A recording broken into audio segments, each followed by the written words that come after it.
Oh yeah,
Honorable members, Madam Speaker.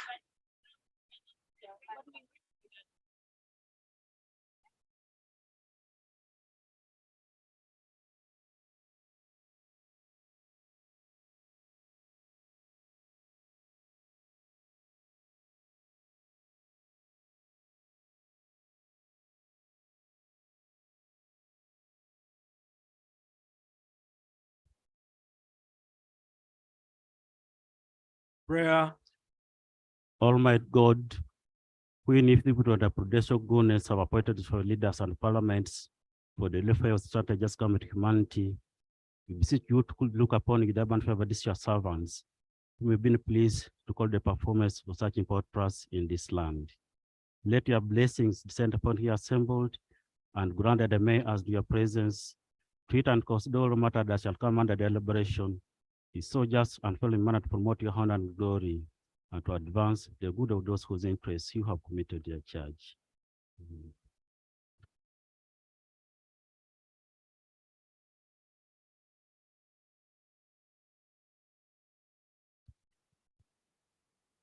Administration of oath.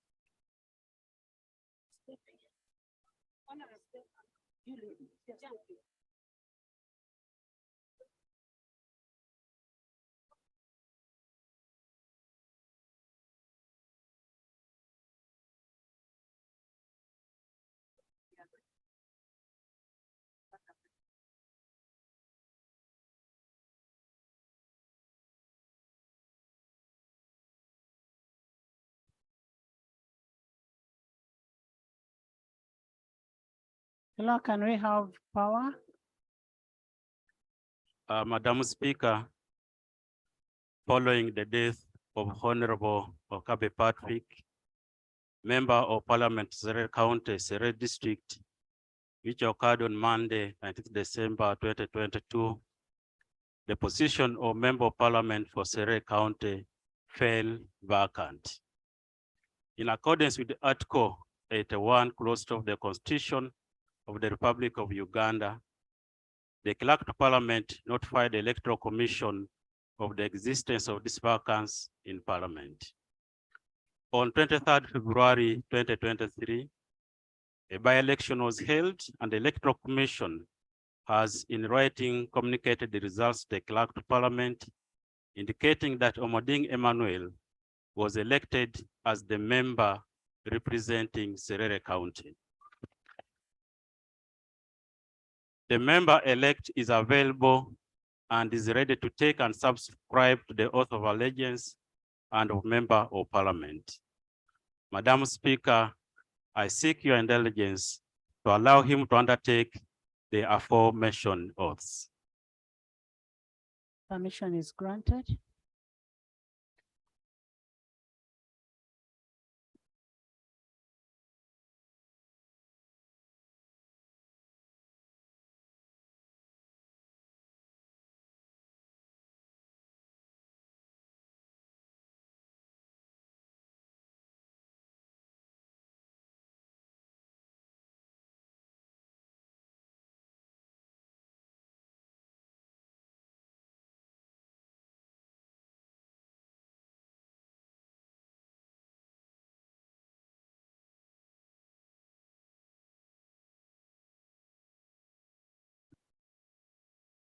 I, Omoding Emmanuel, swear in the name of the Almighty God that I will be faithful and bear true allegiance to the Republic of Uganda, and that I will preserve, protect, and defend the Constitution. So help me God.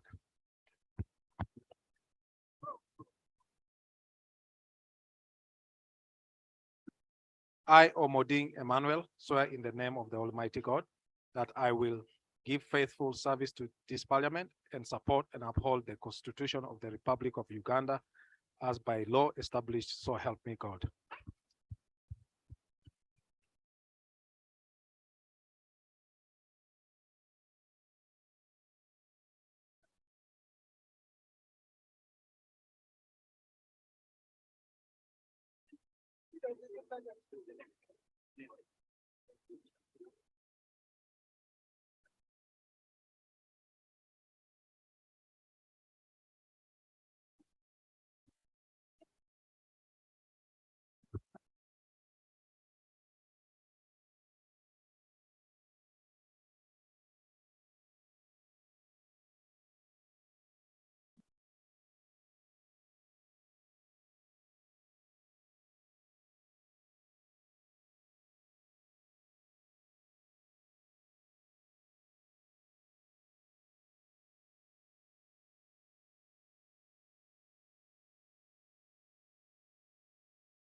Honorable Moding, you're most welcome to 11th Parliament.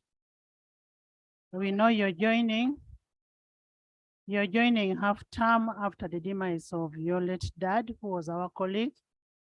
We want to congratulate you and rest in peace, Honorable Kabe, who was a friend to all of us in this house. We wish you well when you're in this house. And while in this house, these are your tools that we are giving you to use. This is a constitution of the Republic of Uganda that will guide you in your day-to-day running. And this is the rules of procedure that guide your operations in the house. Good luck.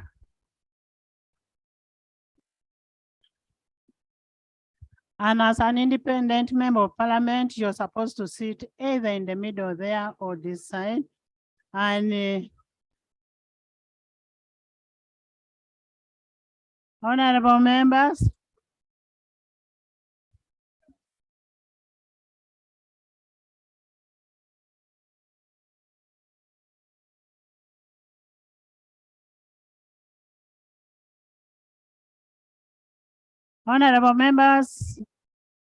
can we have order in the furtherance to Rule 1573 and Rule 1582 of the Rules of Procedure?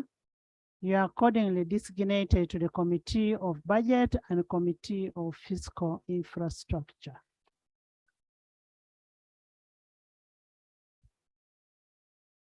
Item 3, communication from the chair. Honorable members, with the humility, I want to welcome you back from your recess. Welcome. I hope you came back with the results.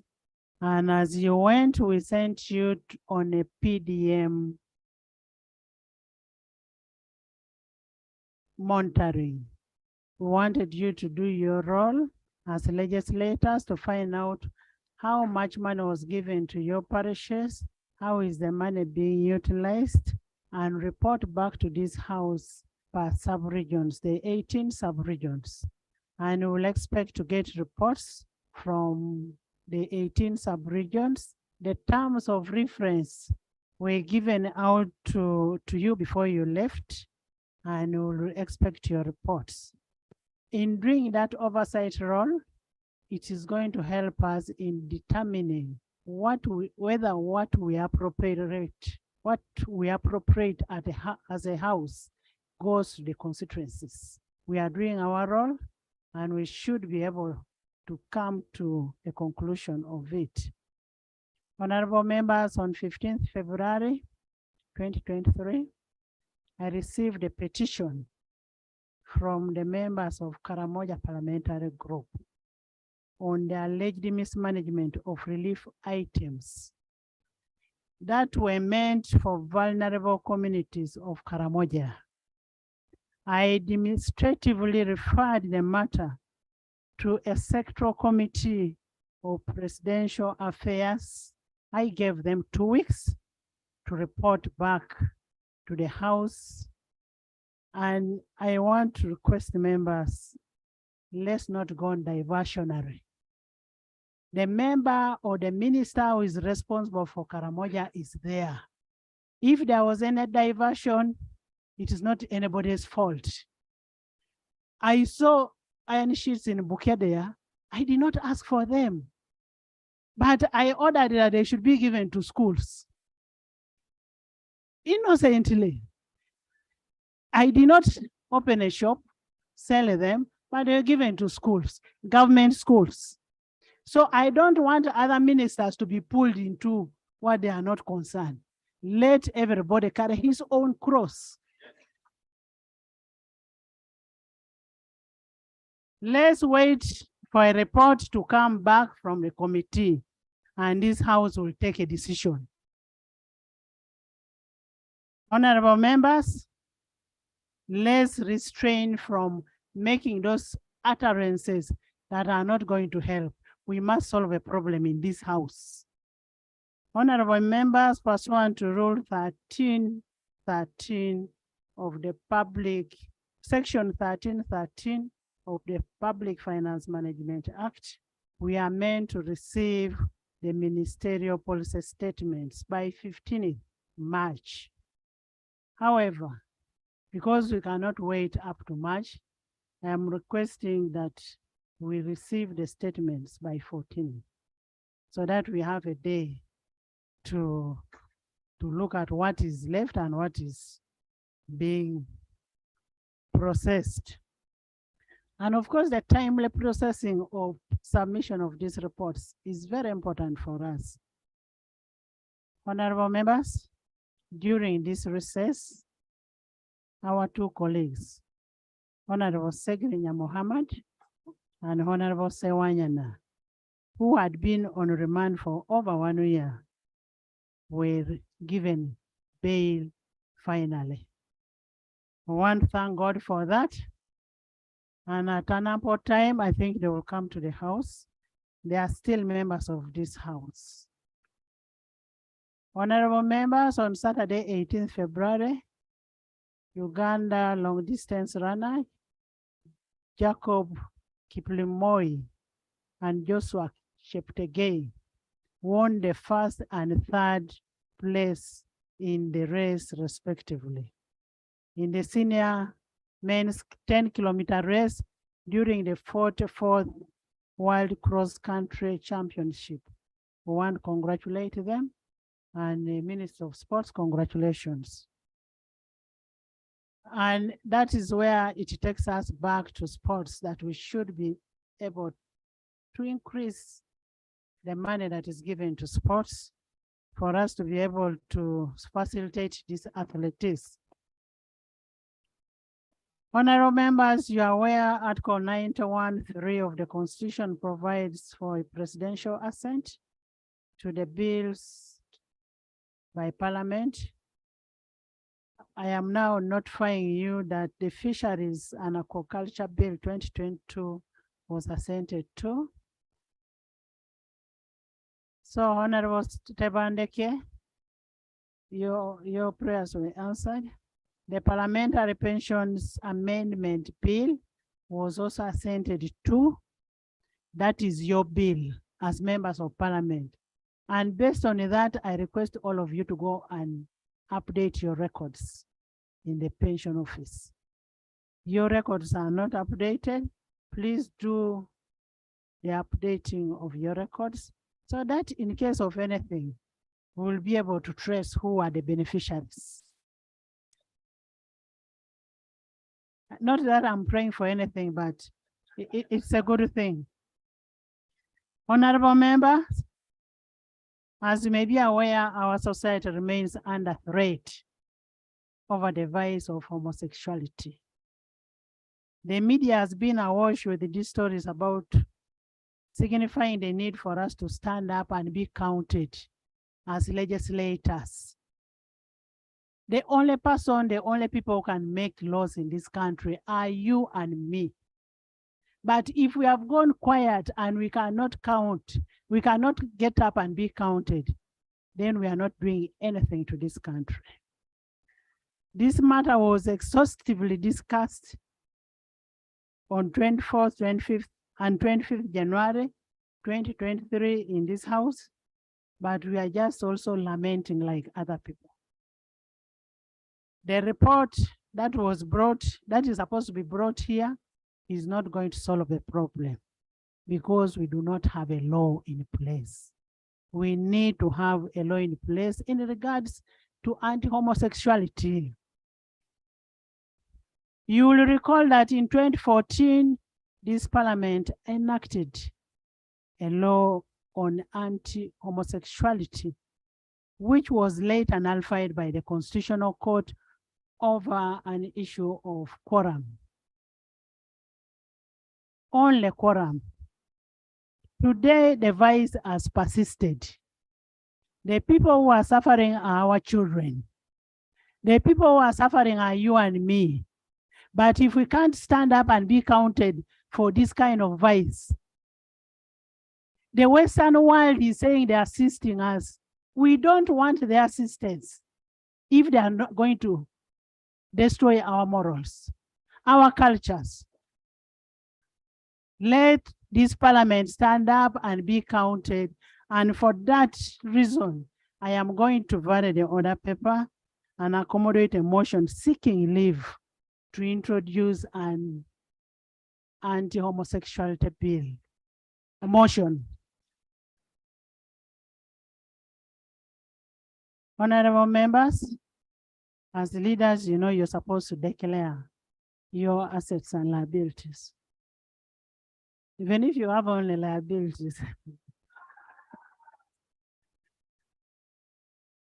it is still your responsibility to declare them, and you're supposed to start declaring them by tomorrow.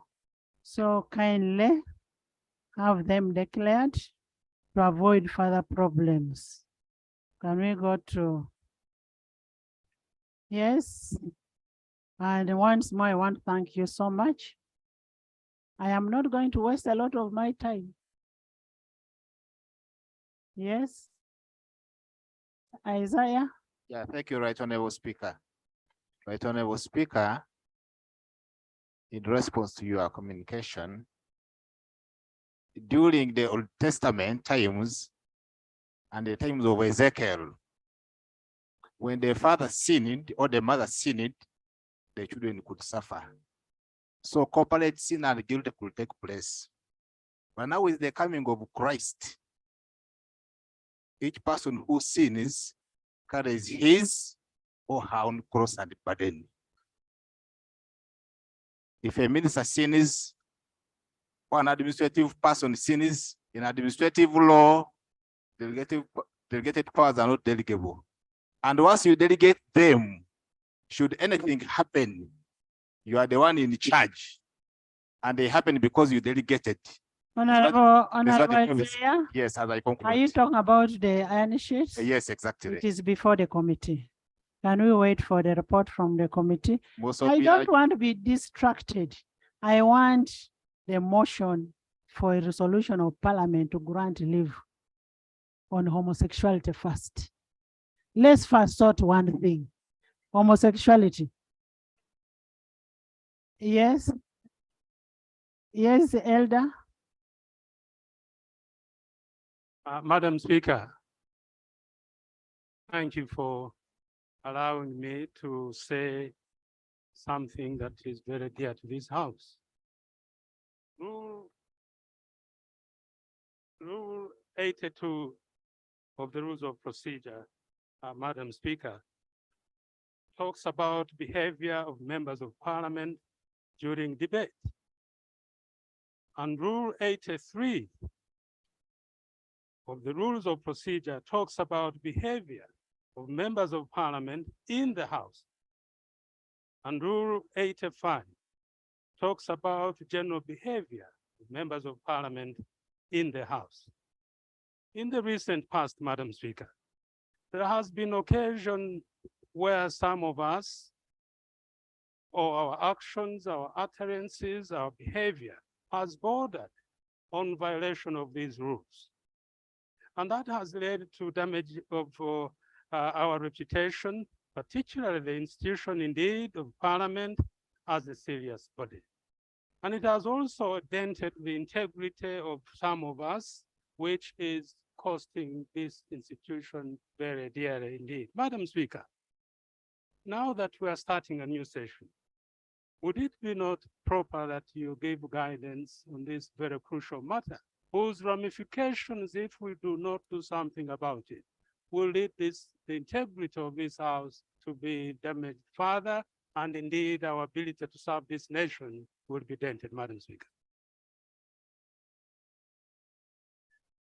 Honorable members, you all have the rules of procedure and you read them. I trust, I believe that you do read them and you must respect what is in the rules. I cannot now give guidance because I have not yet seen anybody misbehaving. But whoever misbehaves knows what can happen.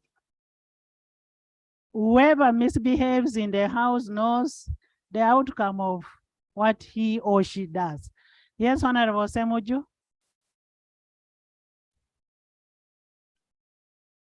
Thank you very much, Madam Speaker. Madam Speaker, when the government is involved in a crime of industrial scale, Pardon? that government, its ability to deliver any service is curtailed. It is the reason the minister has mentioned in the Mabati are hiding.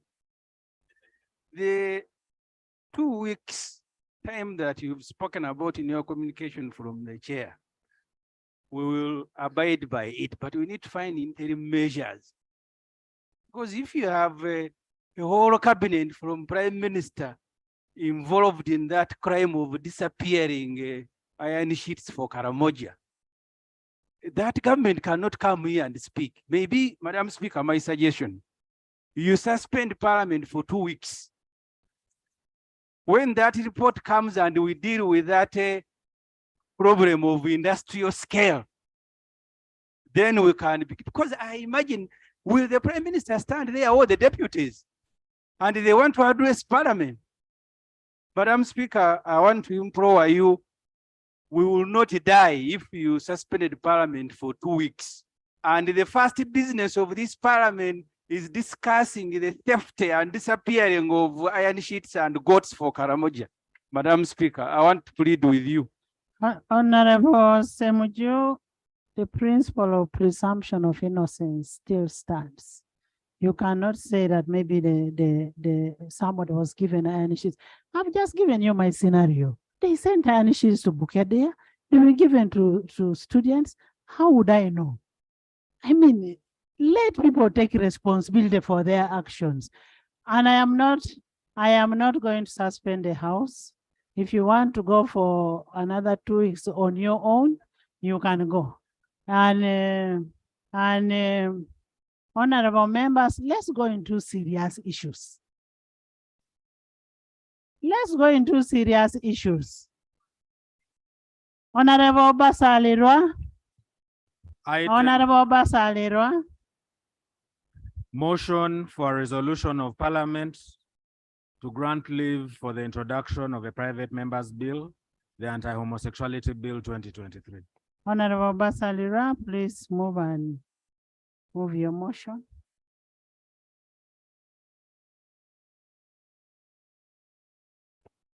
Thank you very much, Right Honourable Speaker.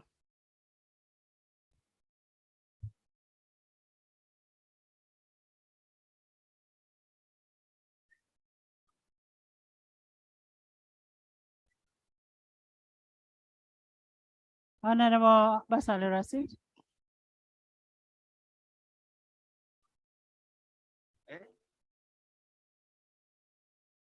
Madam Speaker, the procedural issue I am raising. Now Is on that rule what? I am going to cite the rule after the matter. That now that you have ruled this matter will be dealt with after 2 weeks. And we have Which matter? the one of iron sheets. I thought you don't So- discuss something that they No, have no, ruled on. Yeah, I'm not discussing, I am just raising a matter of procedure. With the Prime Minister's name involved over 3,000 iron sheets. If I have questions to ask now, who do I ask? Because she has gone into hiding.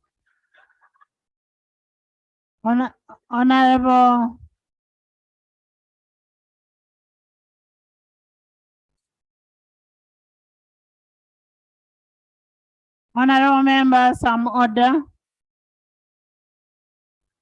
We have a committee, a sectoral committee.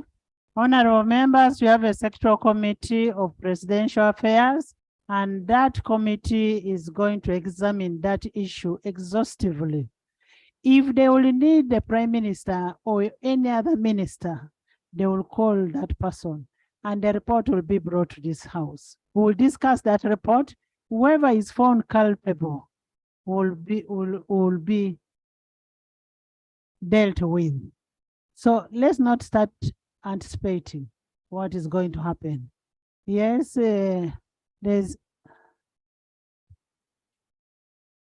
Thank you very much, Right Honourable Speaker. I'm raising this matter of procedure under Rule 30 and Rule 199.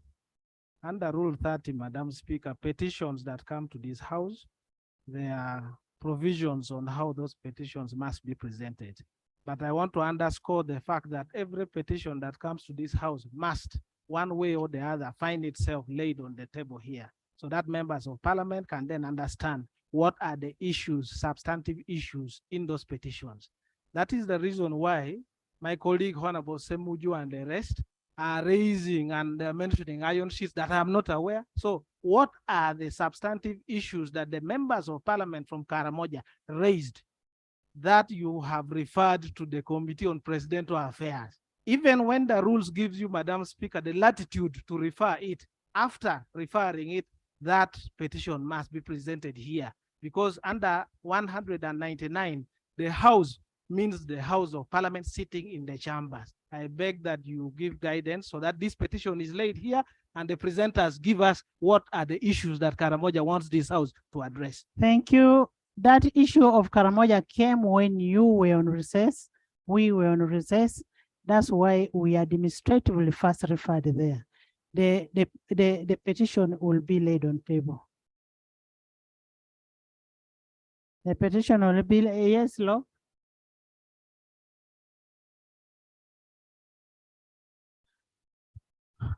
Thank you, Right Honourable Speaker.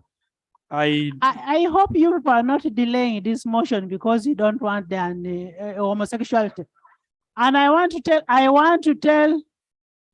tell this country, this time when we are voting, people will vote by show of hands. This business of people running away, we will not allow that issue. You're either with us or you're with the Western world. thank you, Right Honourable Speaker, and I agree with your guidance. I am sure the homosexuals will run away. The thieves are very difficult to chase. They are even harder, Right Honourable Speaker, as we know it. The Honourable Odul ably represented my sentiments, and I would like to pray that the petition is officially tabled, and should we believe that given the information available, there's need for amendment of the prayers, or to even occasion another petition to rhyme with the original petition, it could be done to rhyme with the time frame given by the House, right, Honourable Speaker. I hope it is done before end of the tomorrow, that we are able to pick it and augment the matters that are now arising and visiting the same problem. Thank you. At least the leader of opposition that I have, I've never seen my leader of opposition giving the speaker timelines. That is my leader of opposition. I'm surprised today. He can say, maybe at least by end of tomorrow.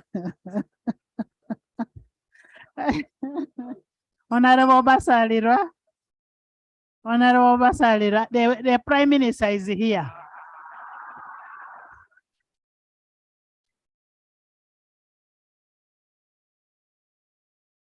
Honorable Prime Minister, you're welcome. While you are away, we had some issues here, and I don't know whether you will have a statement to present in regard to the iron sheets. If you don't have, if you don't have, I don't want you to be ambushed. You can bring a formal statement. Honorable members, I am the chair of the House. Honorable Basaliro.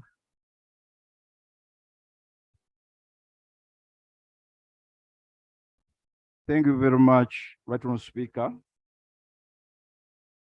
Right Honourable Speaker, I did write to you about my intention to introduce a private member's bill entitled the Anti-homosexuality Bill. Right Honourable Speaker, I'm also aware that there are some colleagues who had similar minds over this matter. And Right Honourable Speaker, I am glad that you have given us opportunity to move under Rule 79, Article 79, and Article 94 of the Constitution of the Republic of Uganda, which is a motion seeking leave to introduce a private member's bill. Right Honourable Speaker, cognizant of the fact that Article 79 of the Constitution empowers Parliament to make laws on any matter for the peace, order, good governance of Uganda, and whereas Article 94, Clause 4B and Rule 121 of the Rules of Procedure of Parliament provide that a member of Parliament has a right to move a private member's bill, remembering that the Anti-Homosexuality Act 2014 was on the 20th of December as passed by this Parliament to enhance our cherished values and beliefs in God and sanctity of culture, concerned that on 1st of August 2014, the aforementioned important piece of legislation was declared unconstitutional, albeit on procedural irregularities and not on merit of the same, convinced that homosexuality is a human wrong that offends the laws of Uganda, threatens the sanctity of family, the safety of our children, and the continuation of humanity through reproduction, noting that the existing law, as enacted by the colonizers, needs improvement, which is lacking in the current Penal Code Act. Now, therefore, be it collectively and resoundingly resolved that this House grants me leave to introduce a private member's bill for an act entitled the Anti-Homosexuality Bill, a draft of which is hereto attached, and do order the publication of the said bill in preparation for the first reading. I beg to move. Right Honourable Speaker. Thank you. Is the motion seconded? Is the motion seconded? Seconded by Honorable Nambeshe Jonathan, Honorable Nsaba Buturo, Honorable Prime Minister, Honorable Itungo, Honorable Pendi, Honorable Father Nen Omar by the whole house. Even Honorable Senyon, even Honorable. Okay. As I said before, we should be counted. We should be counted. And we are going to vote by show of hands on this matter. Would you love to speak to your motion? Right on, Speaker. Briefly. It is common knowledge that homosexuality has become a cancer. In this country or in this world, we talk about human rights. But it is also true that there are human wrongs. I want to submit, right on, Speaker, that homosexuality is a human wrong that needs to be tackled through a piece of legislation. Right on, Speaker, this House had an opportunity to correct the anomaly then. That opportunity was lost and the Constitutional Court nullified the law. We now have another opportunity to follow all the procedures to have a law regulating homosexuality. Right on, Speaker, what we need to do, right on, Speaker, is that... Did you say you want us to regulate homosexuality?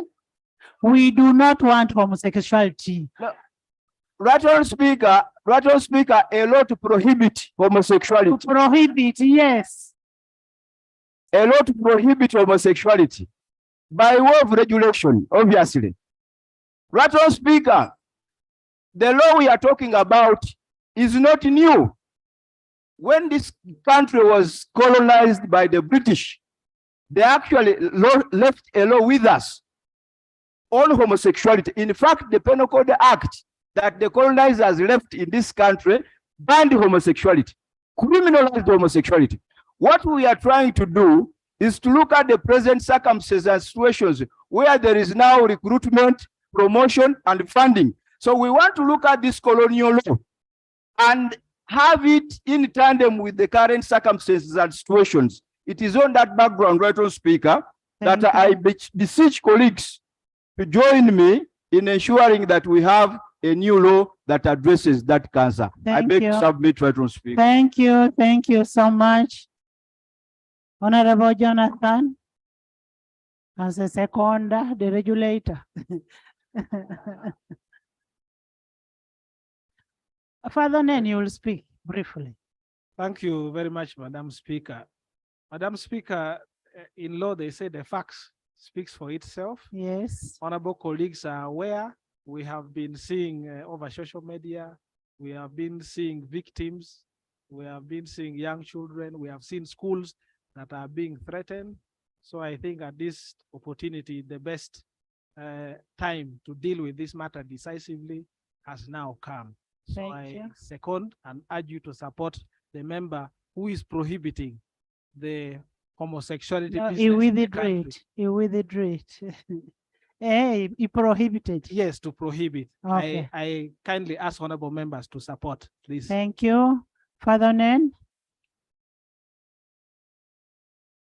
Members, we is seeking for leave. You have half a minute. Thank you, Right Honorable Speaker. It first stood on procedural point because this issue at hand, it is a very contentious issue. As uploaded there on the computer, it is showing that I am the mover of this motion. It doesn't matter. Yes, but my fear it is not the computer that is chairing the house. Yeah. So, okay. Right Honorable Speaker. Are you seconding or you? Yes, I am here to second.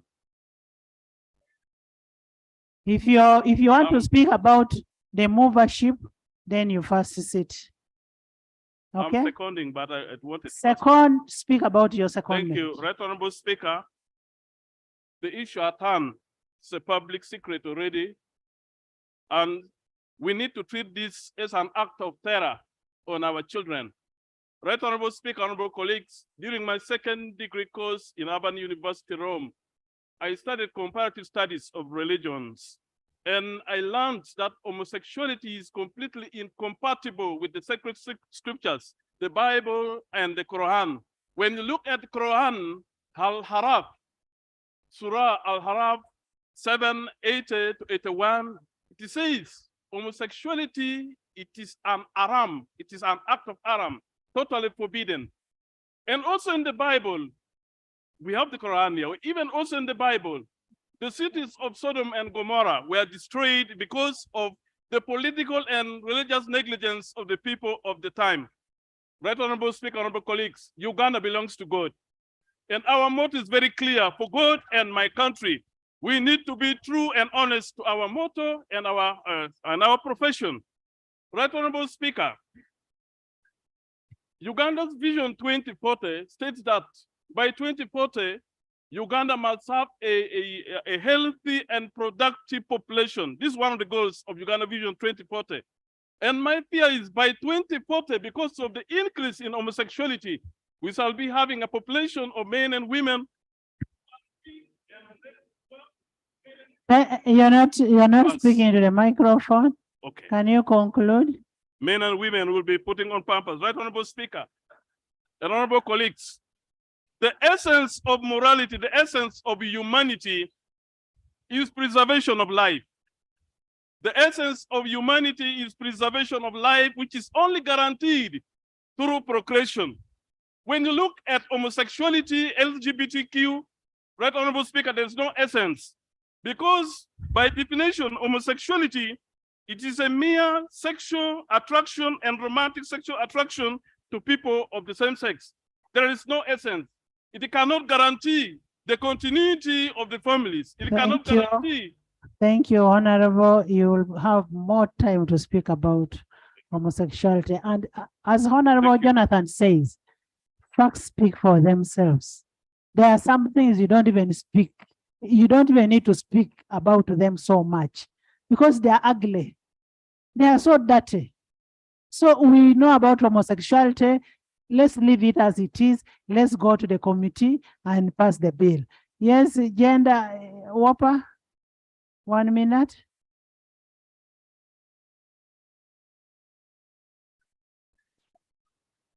Thank you so much, Right Honorable Speaker.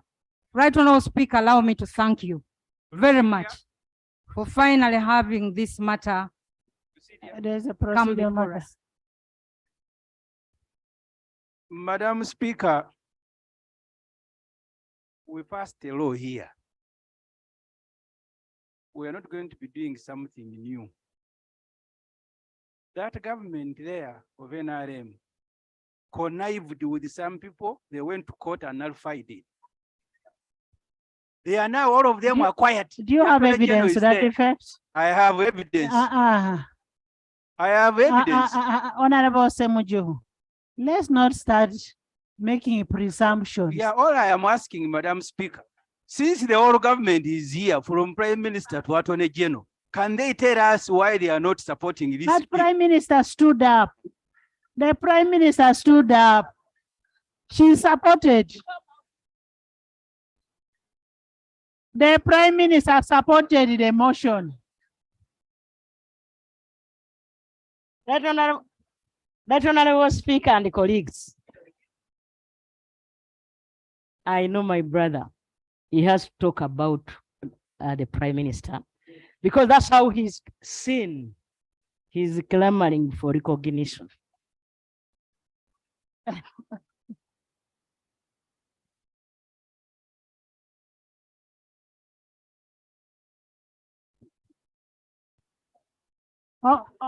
Honorable Sarah. Thank you, Right Honorable Speaker. Right Honorable Speaker, I do stand to support the motion and to say that God created man and woman for a purpose. He created the animals all paired. He did not create and asked man to be in charge and take care, together with Eve, to be in charge and take care of this universe. It is very unfortunate, Right Honorable Speaker, that the people who brought religion to this country and told us about Jesus Christ and how we should live, and even left in our penal code, criminalizing the homosexuality in this country, today have turned around and are trying to create or, tell our people that it is normal to live and get married to a fellow man, or a woman getting married to a fellow woman. Right Honorable Speaker, we need to stand as Ugandans and condemn this act, and we are here, Right Honorable Speaker, to protect our children. The promotion of homosexuality is not in any legislation, and therefore we must also make it an offense for those who are promoting this amongst our children today in schools. I want to call upon the government to stand firm and not be tempted because of money that may be thrown around. We can actually live, Right Honorable Speaker, within our means. So, Right Honorable Speaker, let us all stand up to protect the vulnerable children. And I want to ask the police, Right Honorable Speaker, the NGO board, and all those concerned, that even with existing law, those who are sodomizing children are actually not being taken, they are not being tried in the courts of law. They are actually being protected, Right Honorable Speaker. So, Right Honorable Speaker, I support the motion and we shall stand firm. Our African and Uganda and family values. Thank you so much. As much as we ask government to stand firm, not to get the financial rewards, I also ask you, members of parliament, stand firm, don't go for financial rewards. Don't allow to be bribed by these people in the name of selling your cultures. I have already communicated. I have members here who go soliciting for money from accounting officers. I am going to discipline members. I will name and shame. We appropriate for money in this parliament, and we have money for benchmarking. This business of going to accounting officers, and I'm warning accounting officers, whoever we get doing that, will hold them accountable. But desist from the money for homosexuality. They will come running to you, members of parliament. But remember, you're a voice of the voiceless. You're speaking for the people outside there who cannot speak for this. I now put a question that Honorable Suman Basalira be granted leave of this House to introduce a private member's bill, the Anti-homosexuality Bill 2023. Those in favor say the contrary, nay. The ayes have it. Thank you. You can now go and prepare for your bill. Statement by Minister on the status of national roads. Honorable Minister of Works, honorable members, you'll recall the concern was raised in this House and it has been raised in several occasions in regards to the roads in this country. And you know how many people have gotten accidents on those roads. Today we'll get a status report from the minister in regard to the roads.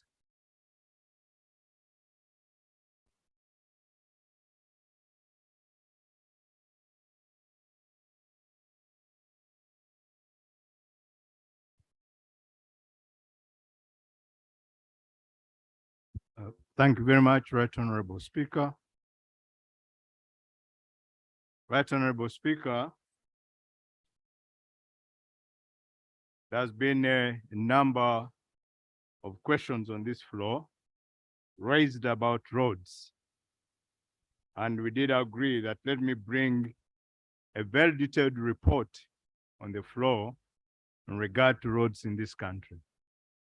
Right Honorable Speaker, I hope that my report has been uploaded on the iPad because we sent it long ago, and I'll proceed. Introduction. Following the midterm review of the NDP3 by the National Planning Authority,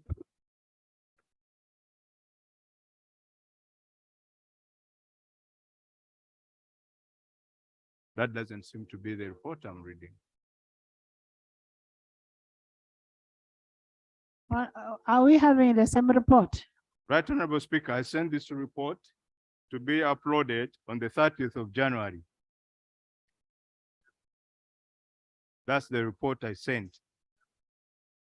That one was a long time ago report, and it was about when we had issues on the road network because of the rains.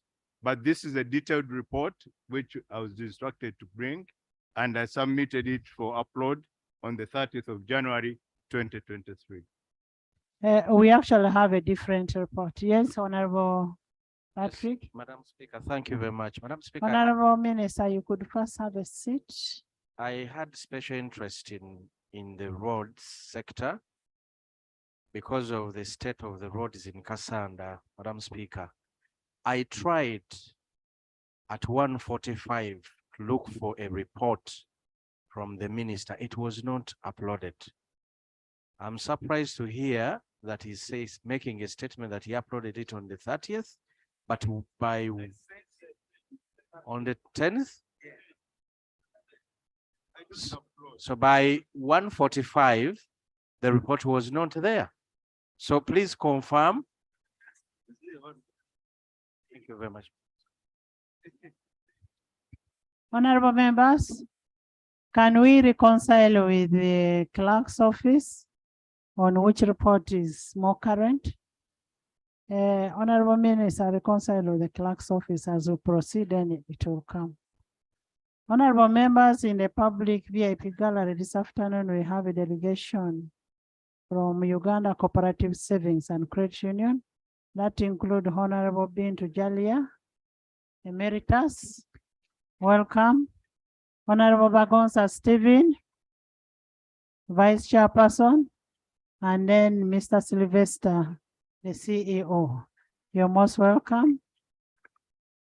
Still in the public gallery this afternoon, we have a family members, friends, and constituents of Serere County Member of Parliament. Please stand up and wave to us. You're most welcome.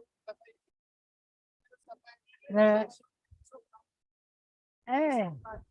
you've come in a big number. That's very good. You're most welcome. And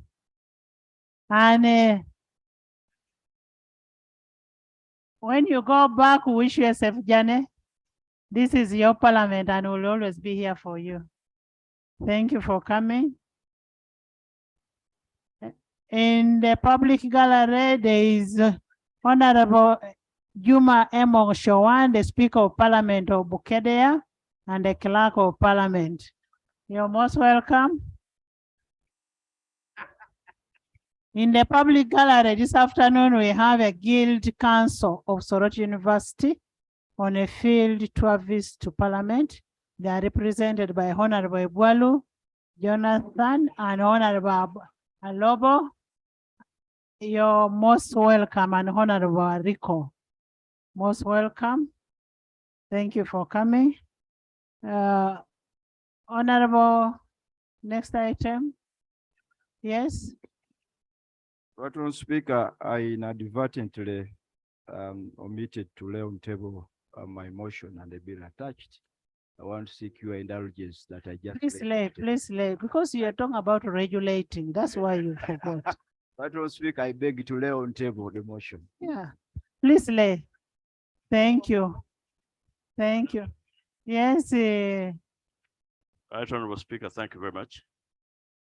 Madam Speaker, I have known your Prime Minister to be a very obedient servant of this country, in that whenever you have given instructions, she has responded. In today's sitting, you did ask her whether she intends to make a statement about iron sheets. She omitted, and I thought would correct the record by putting the Prime Minister on record to answer whether she will make that statement or she has refused. You know, I thought you had stopped your stubbornness. That used to be very stubborn when I was my lecturer. But it is also good you came very early. That issue was discussed before you came in. The Madam Prime Minister is coming up with a statement, written statement on the issues of iron sheets. I don't want her to be got off hand. and she's the one in the kitchen. She's the one who distributes, and she will come with the statement. Honorable members, now that we are trying to reconcile with the Minister General Katumba, can we go to the next item? Laying of papers, item 4.1. Honorable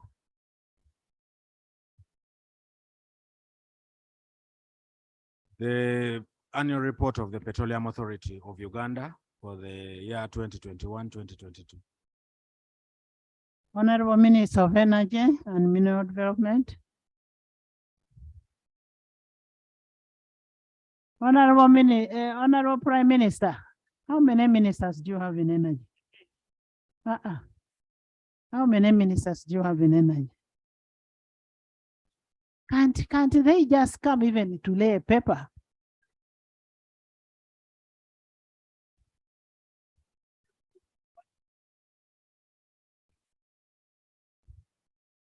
Chief Whip, apologize on behalf of your ministers. We cannot tolerate this.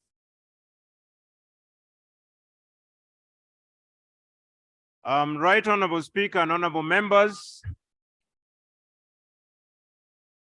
I do offer the apology on behalf of the Ministry of Energy and Minerals Development.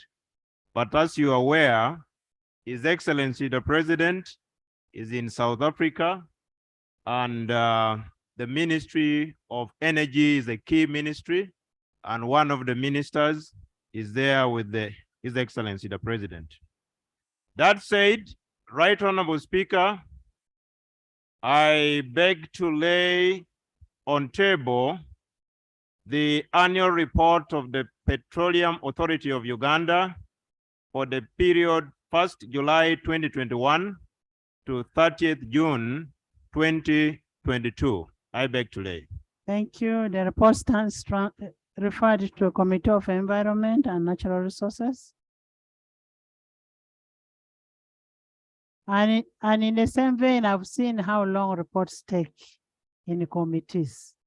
Kindly make sure that you oblige by the rules of procedure. Process these reports very fast and bring them back to the House. Yes. Item 4.2. Reports of the Auditor General on the financial statements for the year ended 30th June 2022. Parliamentary Commissioner.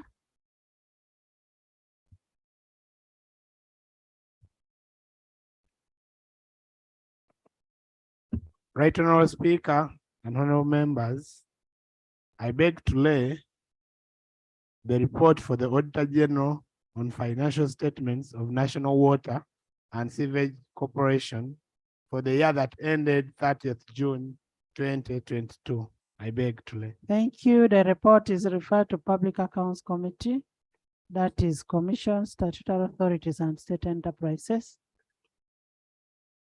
Kosase. Right Honorable Speaker and honorable members, I also beg to lay the report of the Auditor General on the audit of the financial statements of Uganda Printing and Publishing Corporation for the year that ended 30th June 2022. I beg to lay. Right. Thank you. Refer to Kosase. Item 4.3. Addendum to supplementary expenditure schedule. Honorable Minister of Finance, Planning and Economic Development.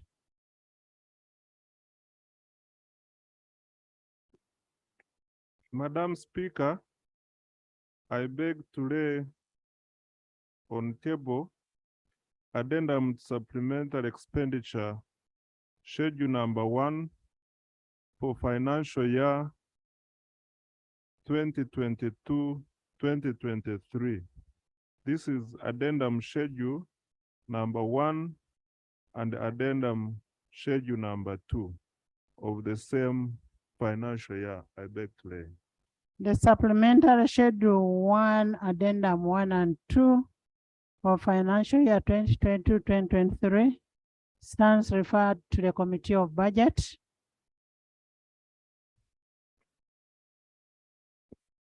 Item 5, motion for adoption of the report of the ad hoc committee on the Bujagali tax waiver.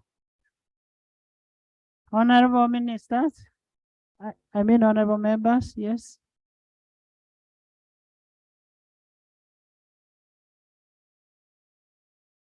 Thank you, Right Honorable Speaker. I have my curiosity aroused by the presence of the Minister of Finance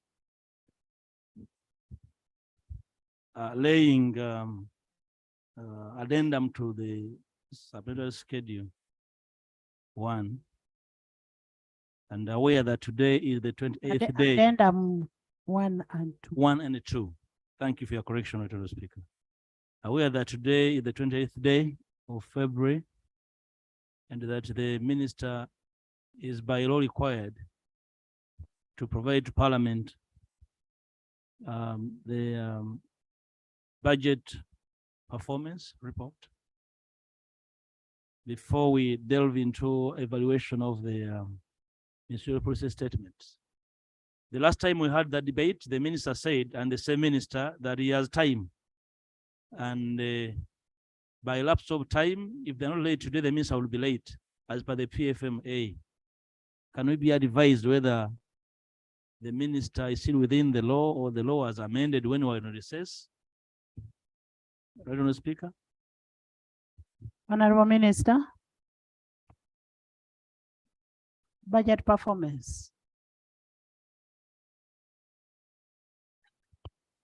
The command of section 35 of the PFMA requiring it to report on the performance of the budget.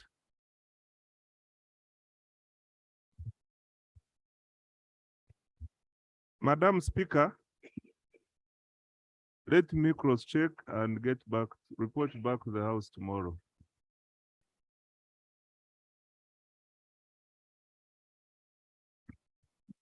Yes, Jonathan. What are you going to cross-check? What are you going to cross-check? Madam Speaker. Let's first know what is going to cross-check, because it was his word that is going to bring a report on budget performance. Madam Speaker, yes, the law requires us to report on budget performance every 6 months or so. I need to check whether we have already submitted or not.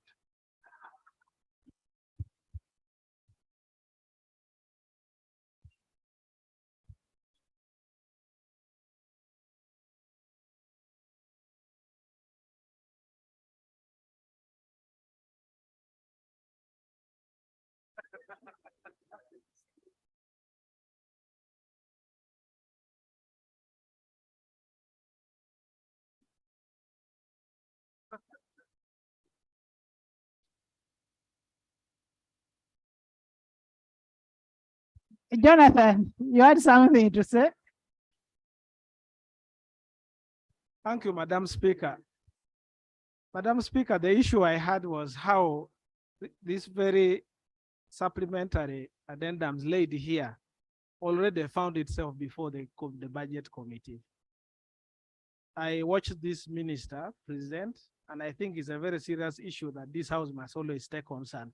How did the minister proceed before the budget committee, before laying the document here?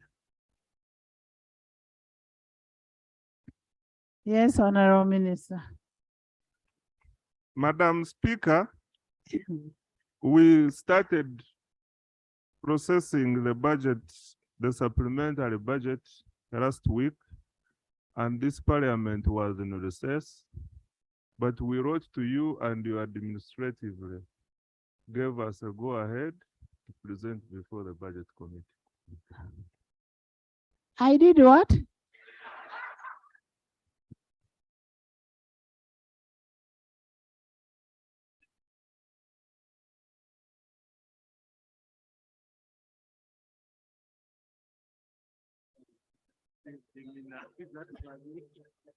Honorable members, you know, in criminality, the demeanor of the suspect is very key. my brother is not even sure what he's saying. But anyway, let's cross check, then you come back tomorrow. Let's cross check. Next item. Tomorrow report back. Item Next 5, item.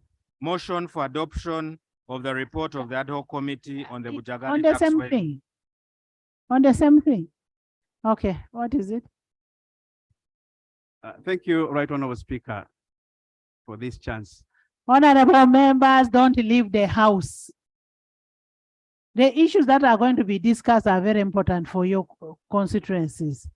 This business of, and this is what the Honorable Nsababuturo was saying, this business of peeping, you peep in the house and go away. This is not a peeping center. If you're coming to the house, come and sit and finish the house, and we all leave at a go. Thank you, Right Honorable Speaker. Madam Speaker, I'm raising on the procedural matter. Bearing in mind that, Madam Speaker, sometime back you ordered the Minister of Tourism to liaise with Attorney General and the people of Mpungu Sub-County in Kanungu District, Chinchizi West constituency. Aren't you smuggling in something? No. Madam Speaker. Under what rule?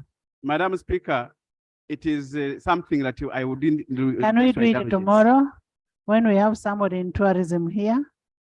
But the Attorney General is here, Madam Speaker. Honorable Minister, can we have tourism here tomorrow and Attorney General? Then he will raise his issue. Okay, thank you. Next item.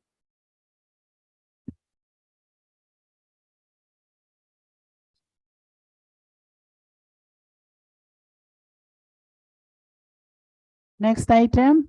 Item 5, motion for adoption of the report of the ad hoc committee on the Bujagali tax waiver. Honorable members, for proper context, you recall on 18th May 2022, during the consideration of the Income Tax Amendment Bill 2022, this House stayed the extension of a 5-year waiver of corporate income tax to Bujagali Energy Limited. The House instead granted 1 year pending the parliamentary inquiry into terms and conditions of the agreement between the government of Uganda and Bujagali Energies Limited and the effect of the agreement on the power tariffs in Uganda.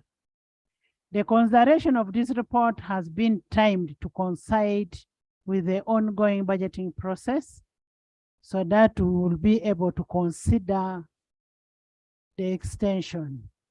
The process that we are doing now, the report that we are looking at is very, very crucial in our budgeting process. And the decisions that we take in this parliament are crucial too. Now I invite the chairman of the ad hoc committee, Honorable Kateshumba Dixon.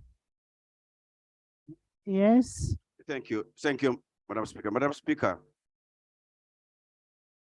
isn't it procedural right for the Minister of Finance to withdraw the statement which alluded to that your administration allowed him to present, yet from your response not true? I think it's better Did for I you to say I withdraw. didn't allow? We didn't hear. Did I say I didn't allow? Right, Honorable Speaker, we didn't hear, Madam Speaker. So I think it would have been. Now you're putting words in my mouth. I didn't say I didn't allow. The report was brought when the presiding officer was here. It was handled by the Right Honorable TT, and it was forwarded to the Committee of Budget. That is when the supplementary was brought, not so. Yes, Honorable Katesh. Right Honorable Speaker and colleagues, before I present the committee's report, I beg to lay on the table the following documents. There's a procedural matter from PM.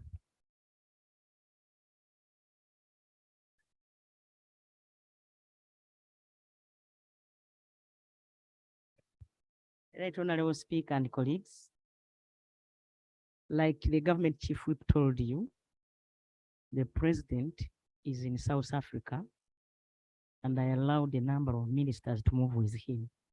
And one of them, the minister in charge of that docket we are going to discuss, and some of his other colleagues are out in the field.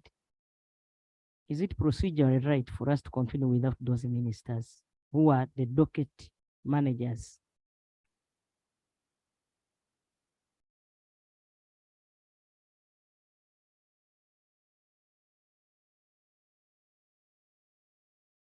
Honorable members, it is not any matter of procedure on that issue. The Prime Minister can only ask for an extension. Basically that, to bring for the ministers to be here. Right Honorable Speaker, I beg your indulgence to allow me mobilize the minister in charge of that docket to come tomorrow. So we can have the report tomorrow? Yes, I beg. Honorable members, we cannot discuss a matter where the members, the line minister is not in the house. It's like you want to crack water out of a stone. The leader of government business has said, let's have it tomorrow. There is no problem having it tomorrow. The chair has ruled that let's have it tomorrow. Tomorrow we shall reach there. Huh? Yes. Thank you, Right Honorable Speaker. Right Honorable Speaker, I have no qualms with the Right Honorable asking for extension of time, but the order paper is a very precious document. There are a lot of people out there, members of parliament, who want business on that paper, and cannot get there because of the congestion. We would like to implore you, because a lot of business on the order paper is government business. And the Prime Minister said some of the ministers are in the field. Did they go to the field after seeing the order paper? Did they sleep in the field? The order paper has been available for more than 24 hours. But Speaker, I think we need to be very clear, because I had wanted a business on the order paper, but I saw it congested. So we ask the Prime Minister to be fair to Parliament. Next time, we are going to oppose to her asking over time. When he sends people to the field, when you have business on the order paper, and other people's business is pending, not on the order paper, Right Honorable Speaker. We get disorganized, we prepare for Parliament. So when people come here and then it's altered because some people chose otherwise and not to be in Parliament, we hesitate, Right Honorable Speaker, with due respect. Thank you. The guidance is taken with humility. Yes, Nathan, Chairman of BCU. You want to speak about the same thing? Yeah, Madam Speaker, thank you so much for the opportunity. Yes, Madam Speaker, I checked my email last week, is when I saw the order paper for this week. And Madam Speaker, the reason I want to seek your indulgence is that if we start the procedure that when a minister is not around, a report will not be presented. You are going to make this minister. No, today will be the last time. Please. Today will be a last time. Okay, well, okay. If that's the last, but what I'm trying to tell the Prime Minister through you, this order paper came out last week. And I'm sure the Prime Minister discussed with you business as it is allowed. You, the Prime Minister and the leader of opposition, and the government chief whip, you discussed. Having discussed, why did the Prime Minister tell you that the minister for that docket, which is on the order paper, will not be around? And this is, Madam Speaker, if you're not careful, okay, you have said this is the last one, but if you're not careful, they will play under that. And I know Nepal, Prime Minister is good at that.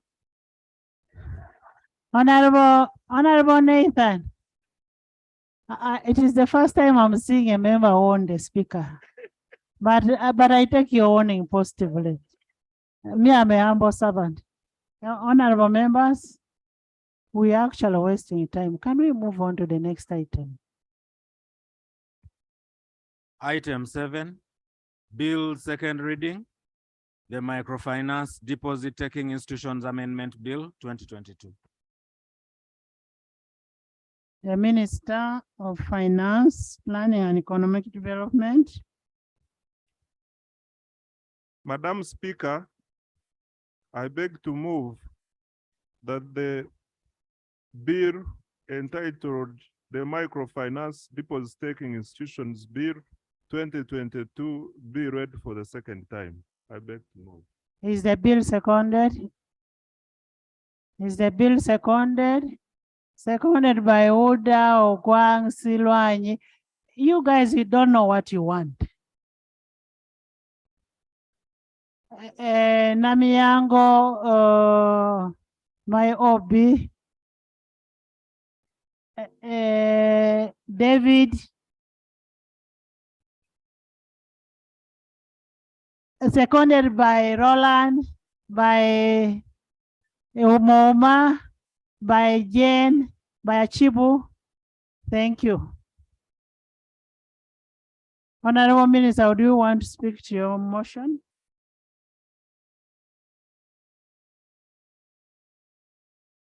Madam Speaker, the object of the Microfinance Deposit Taking Institutions Bill 2022. You go ahead. Madam Speaker, the object of the bill is to amend the Microfinance Deposit Taking Institutions Act 2003 to provide for the use of the word microfinance bank for microfinance deposit taking institutions, provide for Islamic banking, provide for bank assurance, provide for agent banking, provide for special access to credit reference bureau by other accredited credit providers and service providers, and provide for other related matters. Madam Speaker, I wish to inform the House that this bill has been processed by the committee, and the committee is ready to report back to the House. Thank you. There is the bill which is before us, the Microfinance Deposit-Taking Institutions Amendment Bill.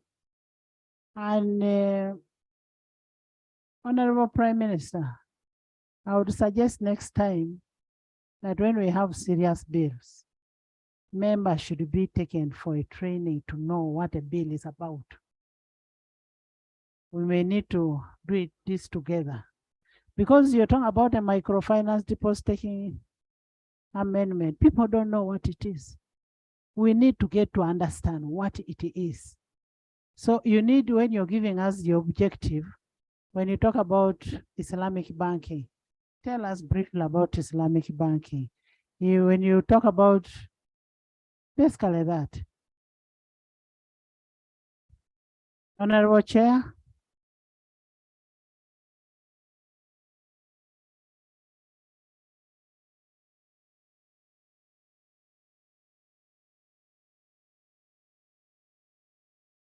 Thank you. Thank you very much, Right Honorable Speaker. On behalf of the committee, I beg to present the committee of the report. I beg to present the report of the committee.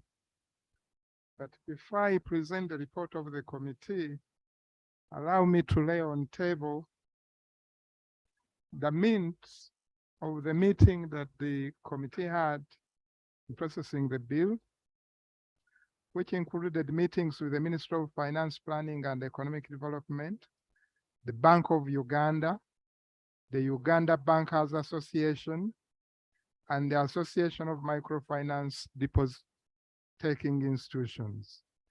I've also attached a number of presentations that were received in the process of scrutinizing the bill. I beg to lay. Please lay.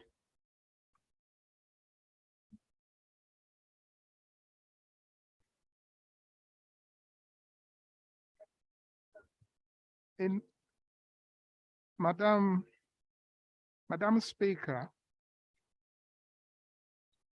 the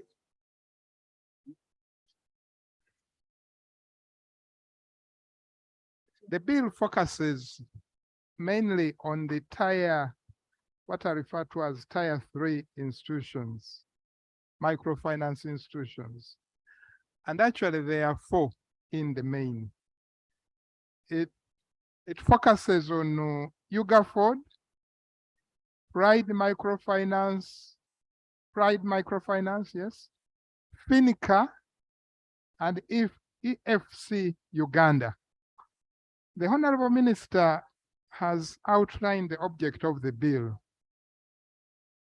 In the main, it's to allow the use of the word bank by the 4 institutions, the microfinance deposit-taking institutions, to provide for Islamic banking, provide for these agencies to be able to offer the services of insurance, which is referred to as bank insurance, to provide for agent banking, provide for special access to credit differentiation by credit providers and service providers. And it allows for any other related matters. It's justified in a way that the provision of the act, the existing act, which is being amended, at the moment are barriers to new financial products and development of innovative solutions, innovative offerings, which may be less costly and which are consumer driven. And of course, one of them is what is mentioned as Islamic banking. Then something also about financial inclusion. Yes. Thank you, no speaker. No speaker. The chair of the committee has a report on our iPads. And I thought he was going to follow to read the report. But it's as if he's moving a bill, he's reading his own notes. Where is he getting them from? Yet, before no speaker, you have deferred a number of reports because of not being loaded on our iPads. So, and it's a common practice, no speaker, with my good friend, the doctor from Chiboga. Is there the report on the iPad? Yes, but he should be referring to his report and on which page is following. Otherwise, he's as if he's educating this house. So let him proceed. Would it be okay for him to go to the report, background of the study as we follow his report, other than using his own notes, which are not part of what is indicated on the iPad? No speaker. Doctor, he's making a summary of the report.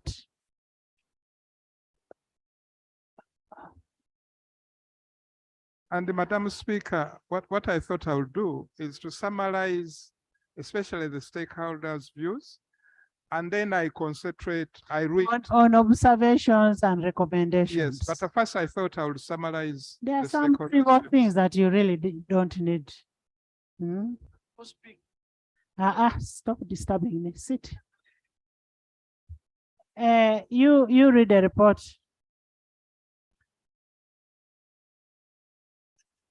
I read the whole report. Yes. Read as it is. Okay. The microfinance, page 1, report of the Committee on Finance, Planning and Economic Development on the Microfinance Deposit-Taking Institutions Amendment Bill 2022. The Microfinance Deposit-Taking Institutions Amendment Bill 2023 was read for the first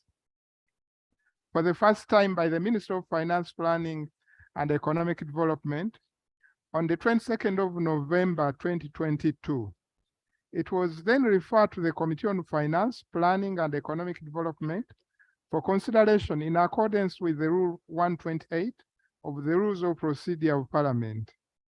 There are currently only 4 entities regulated under the Microfinance Deposit-Taking Institutions Act 2003, namely Uganda, Pride Microfinance, FINICA, and EFC Uganda. Methodology. The committee held meetings and received submissions from the Ministry of Finance, Planning and Economic Development, Bank of Uganda, Central Bank, the Uganda Bankers Association, Finica Uganda, UGAFORD, Pride Microfinance, Deposit Protection Fund, Association of Microfinance Deposit-taking Institutions of Uganda, Uganda Microfinance Regulatory Authority, and Uganda Cooperative Savings and Credit Union Limited, UKUSU. The FINCA is FINCA. Thank you, Madam. FINCA. The committee further made reference to the following literature: the Microfinance Deposit-taking Institution Act, 2003, the Tier 4 Microfinance Institutions Act and Money Lenders Act of 2016, the Financial Institutions Act 2004 as amended, the Cooperative Societies Act 112, CAP 112 as amended, the Financial Institutions Division Minimum Capital Requirement Instrument S1 number 30 of 2022, the core principles for effective banking supervision, the Basel principles, the International Financial Reporting Standards, the International Accounting Standards, the Bank of Uganda Consolidated Corporate Governance Guidelines. Background to the bill. Object of the bill, I think we've dealt with the object. I don't have to go through that. Justification for the Microfinance Deposit-taking Institutions Amendment Bill. The objective of the Microfinance Deposit-taking Institutions Amendment Act 2003 was to provide for the licensing, regulation, and supervision of microfinance businesses in Uganda, and to provide for related matters. At the time of the enactment of the MDI Act 2003, it was considered adequate in ensuring that the microfinance business is better regulated than was the case prior to its enacting. However, following the review of the Microfinance Deposit-taking Institutions Act 2003, some provisions in the current legislation were found to be barriers to the new financial products development and innovations, which are less costly and consumer-driven. For instance, the Act does not permit for the conduct of Islamic banking, which has become a popular form of microfinance business, especially because of its less reliance on interest. This is particularly significant for government, which would benefit in terms of program funding without having to incur huge fees or huge interest rates. Further, the Microfinance Deposit-taking Institutions Act 2003 is lacking in terms of financial inclusion. The amendments contained in the bill are intended to bring financial services closer to the people. For instance, the proposal to use microfinance institutions to sell insurance is in a way of achieving financial inclusion for a large proportion of population with less cost. Further, the bill seeks to enable microfinance institutions bring services closer to the people by the use of agents who are not necessarily within the banking system. Stakeholders' views, and this is what we were told.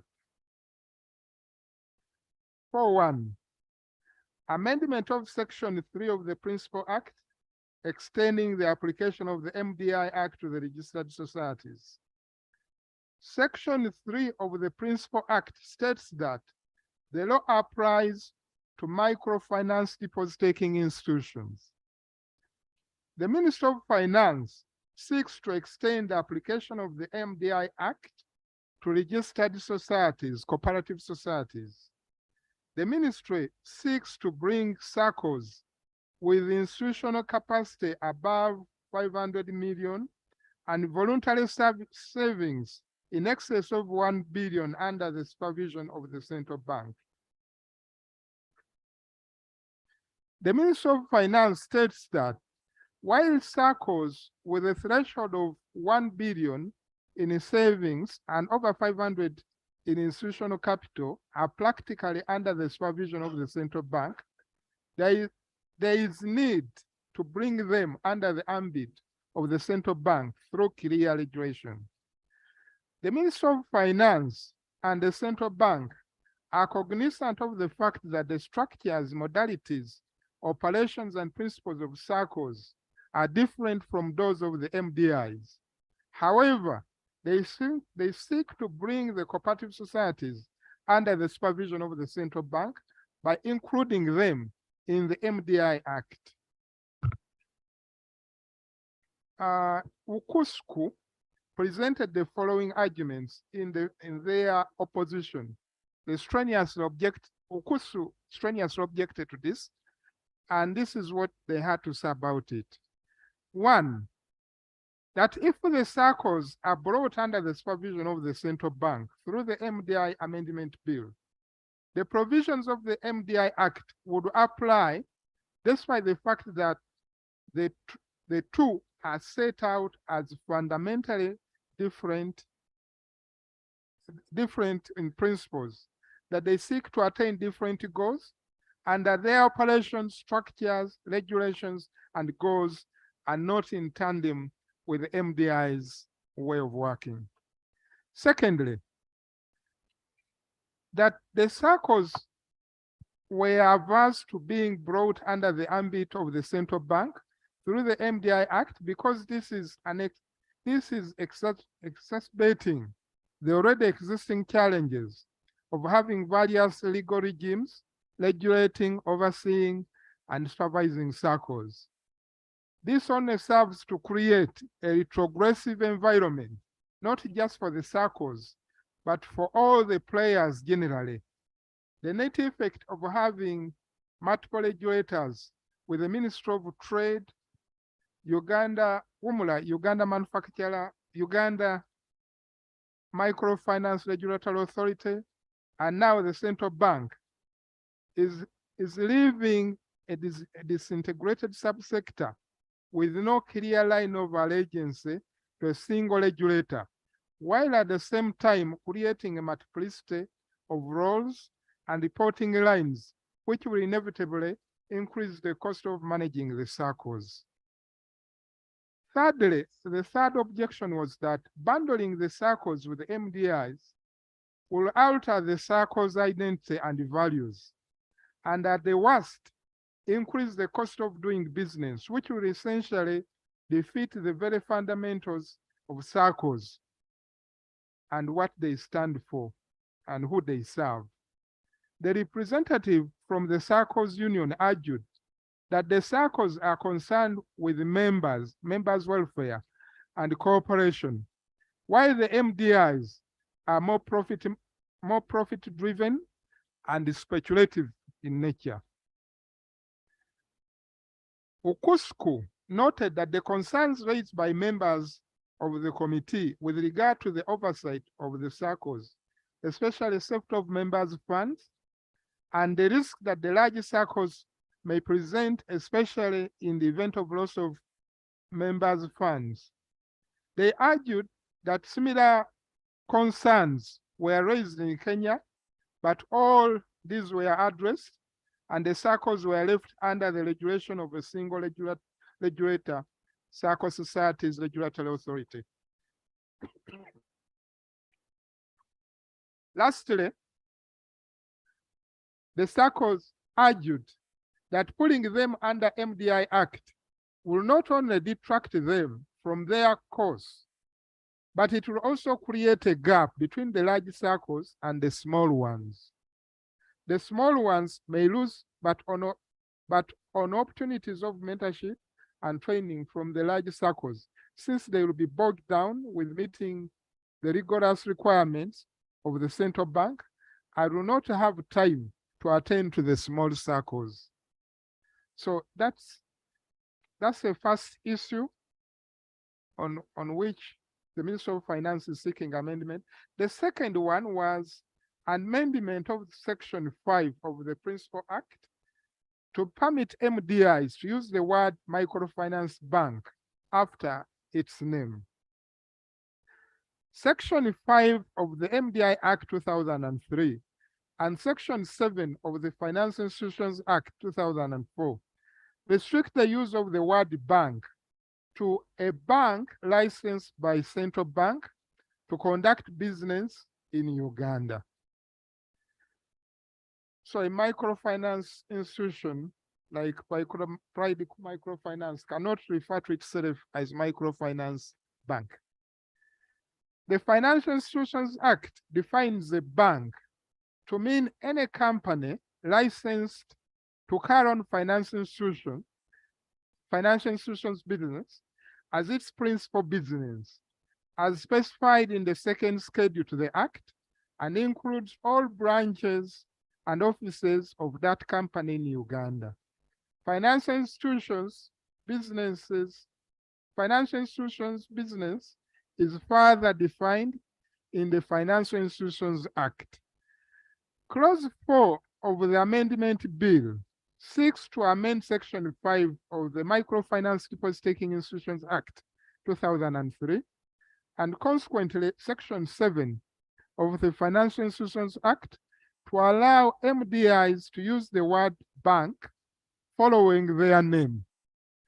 This will therefore allow MDIs to be referred to as microfinance bank. The Ministry of Finance, Planning and Economic Development argued that the word bank is associated with safety and reliability. The MDI stated that because they do not have the word bank, they have lost their prospective and some existing customers who opt to deposit their money with the commercial banks that they perceive to be safer. These same customers, however, run back to MDIs when borrowing or looking to raise funds for a project, business, to meet quick pressure needs and all. This makes it hard for MDIs to mobilize deposits to match the borrowing demand. This has in turn forced MDIs to borrow at very high interest rates from the commercial banks to be able to lend to the customers. Page 5. I'm on page 5.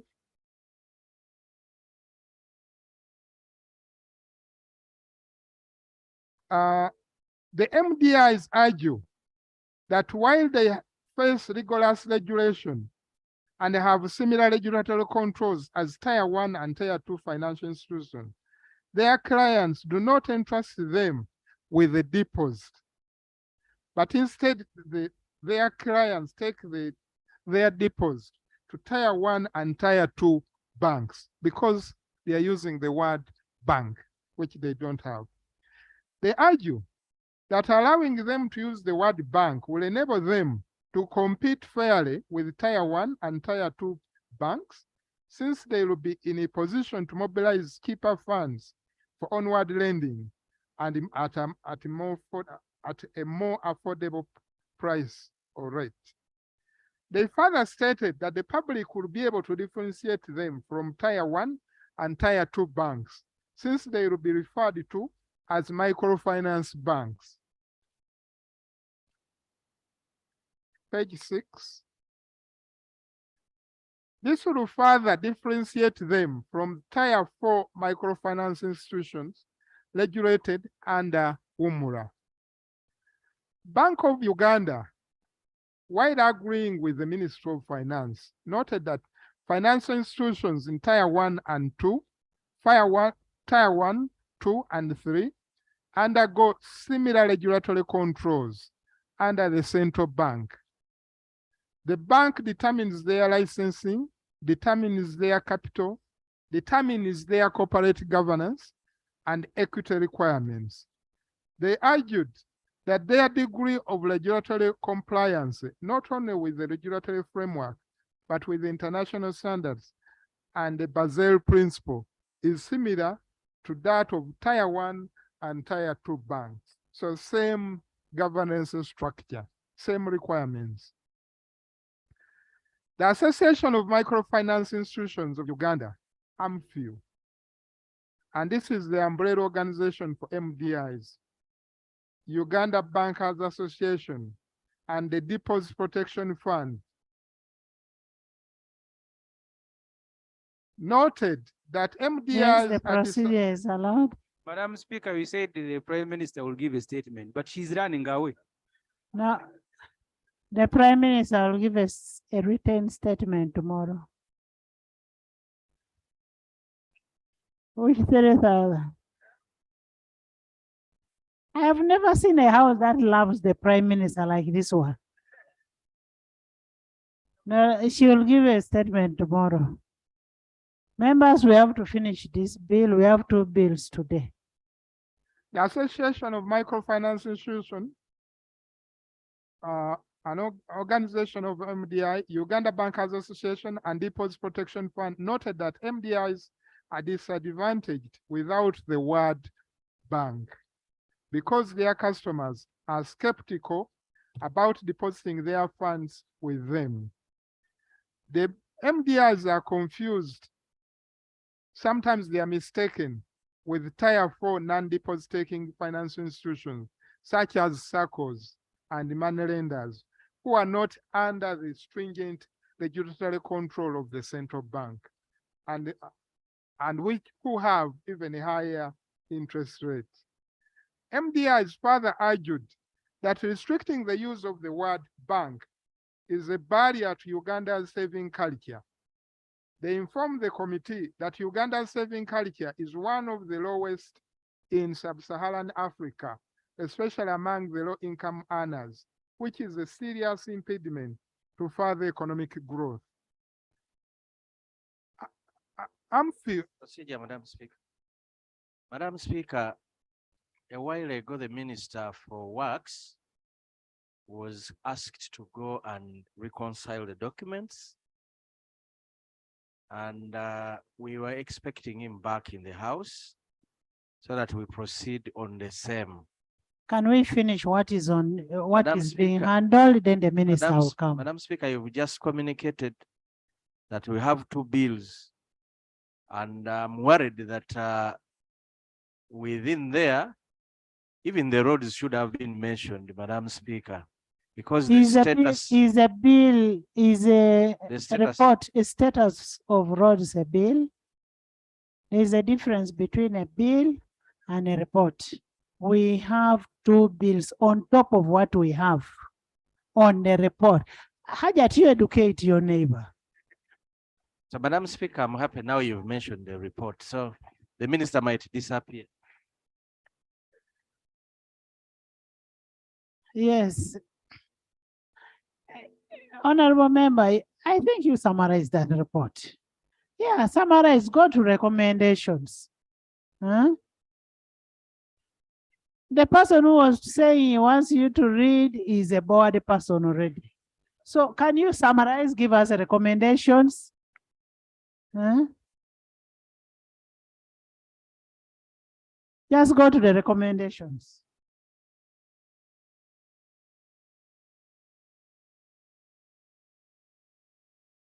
Okay. Okay, observation. On page 13. Observations. Issue 1, allowing the bank, the MDIs to use the word bank. So that, just as an example, Pride Microfinance becomes Pride Microfinance Bank.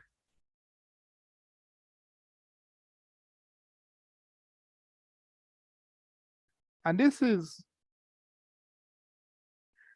okay, issue 1, amendment of section 3 of the Principal Act to extend the application of the Microfinance Deposit-Taking Institutions Act to registered societies, cooperative societies.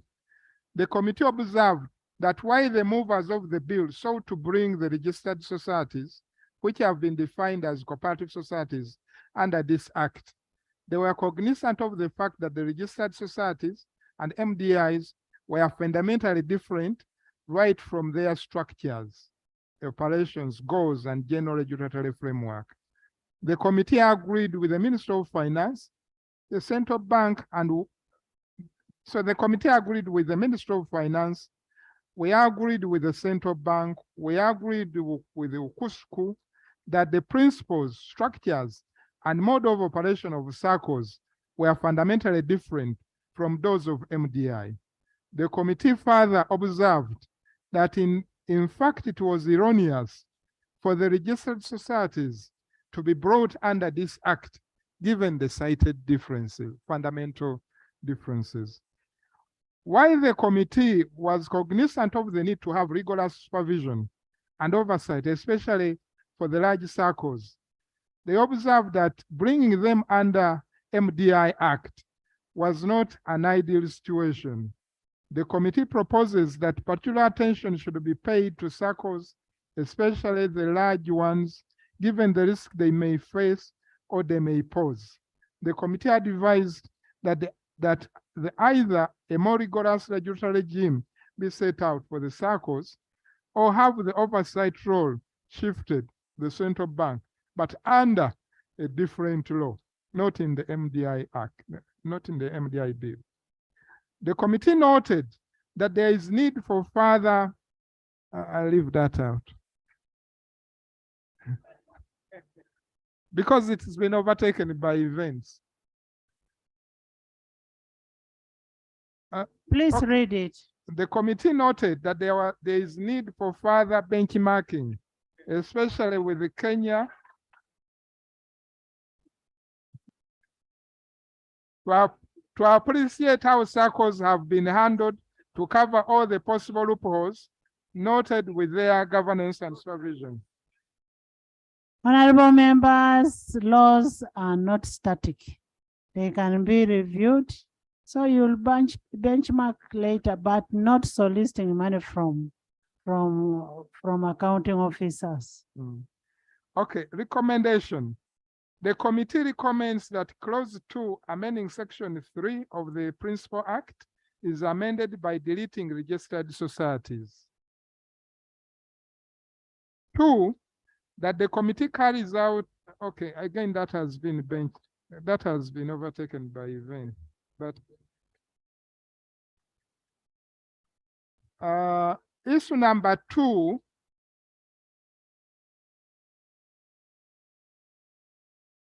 Madam Speaker, this is a report of a committee of Parliament. The chair behaves as if he's reading a draft. Because we have a report we are following. After one paragraph, he says this has been overtaken. The procedural issue I am raising. We have told you to summarize the recommendations and then don't leave out what you think affects you. Okay, the recommendation number 2 was that the committee carries out a study visit to countries with robust registered societies to appreciate the regulation of registered societies, such as Kenya, Namibia, and Canada. Honorable members, you listen to the report. They want to go and do benchmarking on the word bank in Canada. No, that was. Can you summarize? Go to. So that was on clause. That was on the first proposed amendment of bringing the SACCOs under the MDI Control Act, MDI Act. Issue number 2, clause 5 of Principal Act, permitting an MDI to use the word microfinance bank after its name. The following issues and proposals were raised by members in regard to the use of the word bank by MDIs. Whether or not The MDIs apply the same degree of rigor as commercial banks in conforming with international banking standards, including Basel I, II, and III, and international accounting standards as permitted the use of the word bank in their names. The committee observed that commercial banks have their capital and equity requirement for licensing to justify the use of the word bank as compared to MDIs. The Financial Institutions Division Minimum Capital Act requirement, Instrument 1, number 30 of 22, set the minimum capital requirement for financial institutions at 150 billion and for MDIs at 10 billion. The committee raised concern that the difference in capital requirements may imply more rigor in the requirements for establishing and operating a Tier 1 financial institution as compared to an MDI, and that referring to both as banks may be misleading on that front. However, the Uganda Bankers Association, Bank of Uganda, MDIs, UMRA, and the Ministry of Finance assured the committee that other than paid up capital requirement, MDIs face the same degree of rigor and scrutiny from Bank of Uganda and follow the same local international standards of operation before they are licensed. MDIs further differentiated banks as applied to Tier 1 institutions and microfinance bank as proposed in clause 4B2 of the bill. The MDI stated that since the banks are as in tiers, they will be able to differentiate between Tier 1, 2, 3, and 3, since the microfinance deposit-taking institution will be referred to as microfinance bank. The other issue that was observed by the committee and which we had to debate was whether adding the word bank to MDIs will have an effect on the interest rate. The committee observed that MDIs were emphatic on using the word bank because this will enable them to mobilize deposits. With increase in deposits, the MDIs will not have to borrow from commercial banks, which has been the practice, but rather mobilize the same deposits for onward lending. With the mobilization of deposits for onward lending, the MDIs will be able to lend at lowered interest rates. This will not only boost access to capital for the low-income savers and earners, but will encourage financial inclusion and further spur economic growth. Issue number 3, whether using the word bank shall not be misleading to the average Ugandan. The committee expressed concern that when MDIs use the word bank, they may mislead customers who will assume that interest rates and the stringent requirements that apply to banks will apply to MDIs too. However, this was rebutted by the Uganda Bankers Association and MDIs, who argued that, to the contrary, this will help customers to differentiate MDIs regulated by the central bank from those regulated under Tier 4 by the Uganda Microfinance Regulatory Authority. MDIs felt strongly about differentiating them from the Tier 4 microfinance institution, while being called microfinance banks will differentiate the Tier 1 and Tier 2 from Tier 3. It also helped differentiate them from Tier 4 microfinance. The MDIs claim that the Tier 4 entities have exorbitant interest rates and that their regulation is not as rigorous as their Tier 3 microfinance institution, with a perception from the public that the banks post confidence for the public. Thus, they need to be differentiated, but to be allowed to use the word bank. The other issue that we considered was whether or not existing MDIs and regulated by a central bank cannot be upgraded Tier 4, while prohibiting new applicants for Tier 4 finance from using the word bank.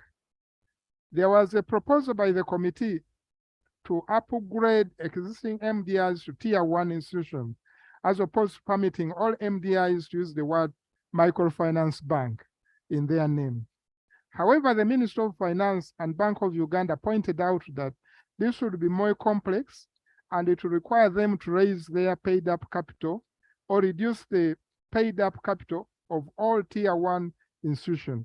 That while they may be regulated with the same rigor, the MDIs do not have the capacity to upgrade and meet the minimum capital requirement of the tier 1 banks. The other issue was whether products, financial services proposed to be availed to MDIs by bill, including agency banking and bank assurance, cannot be offered without the inclusion of the word bank in their name. The product proposed by the bill to be extended to MDIs, including agent banking, bank assurance, and Islamic banking, can be offered without the use of the word bank. MDIs and the Uganda Bank Association explained to the committee that the use of the word bank is not only to allow MDIs to offer the above mentioned financial products. I don't I've heard you saying what is the MDIs? But no speaker. Microfinance deposit institutions. And when you hear the member talking about tier, in the banking, there are 4 tiers. There is tier 1, tier 2, 3, and tier 4. In tier 1, that is the commercial banks. The banks like Centenary Bank, Stanbic Bank, and that kind of thing. This one, I'm talking now as a banker. When you're talking about tier 2, yes. Madam Speaker, I agree with what you are saying, but you see, this report has no page for acronyms. Now, when you talk about MDI Act, we get it. But you say MDIs, which was not abbreviated, there will be some confusion in our report and on the answer. So I don't know. I agree with what you have said, but I think the reader and the chairman. If there is no chronology, you may mention the names. Yes, no. If you say MDI Act, but once say MDIs, it's very different from what we are reading here. The Microfinance Deposit Institutions Act. Institutions. It is not the act. Okay. Thank you, Rano Speaker. It's actually defined on page 1. If you look at page 1 of Page the report, 1. is MDI is defined. Did you read page 1?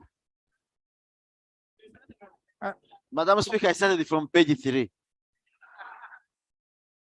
Chairman, can you conclude? Okay, the other honorable members, the issue in this report is basically defining what a bank is and whether the MDIs, the microfinance deposit institutions, should also be given the title a bank. And the central bank is saying no. A bank is a financial institution that takes deposits and fixed deposits and simultaneously gives loans. So there's a difference between what a banker is vis-a-vis what is in MDIs. Basically that, and then the admission of Islamic banking into the system. Okay. Yes. Thank you very much, Right Honorable Speaker. Okay. In a summary, the other issues that we considered whether the word banking affiliated institutions cannot be applied, which we thought would not be appropriate and would complicate things even further. And therefore, on the basis of all that, the committee recommends that clause 4, amending section 5 of the Principal Act, be maintained as proposed in the bill.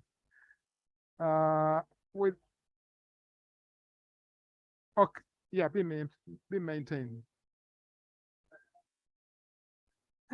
Have we gone to committee level? We are dealing with the recommendations now, Madam Speaker. I'm on page 16. You summarize those ones we shall discuss at committee level.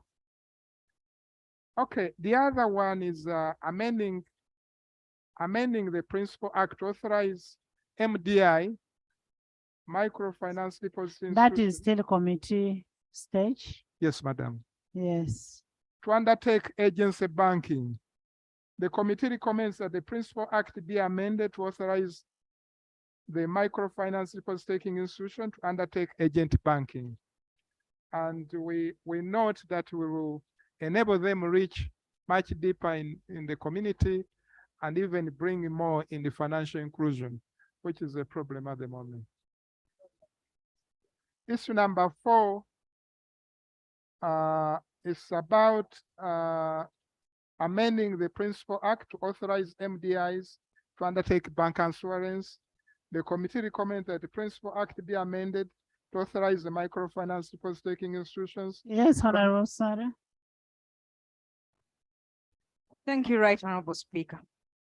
Right Honorable Speaker, the chairperson has been presenting his report, but there have been a lot of interruptions, partially because people are not following.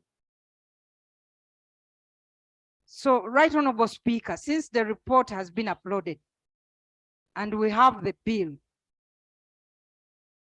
I propose, Right Honorable She's Speaker. on procedure.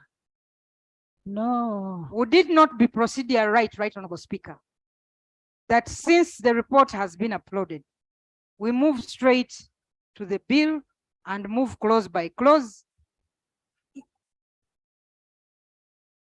and have this matter concluded? Would it not be procedure right, Right Honorable Speaker? Honorable members,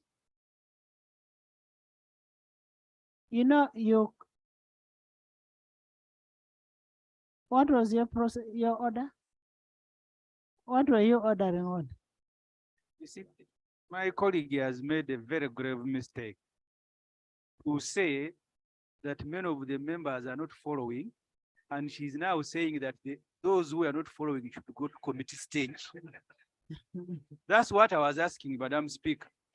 Was she in order to Honorable members, the member is finishing with the report. Aren't you finishing with the report? Madam Speaker, I only have 2 pages to go. Can you finish with the report?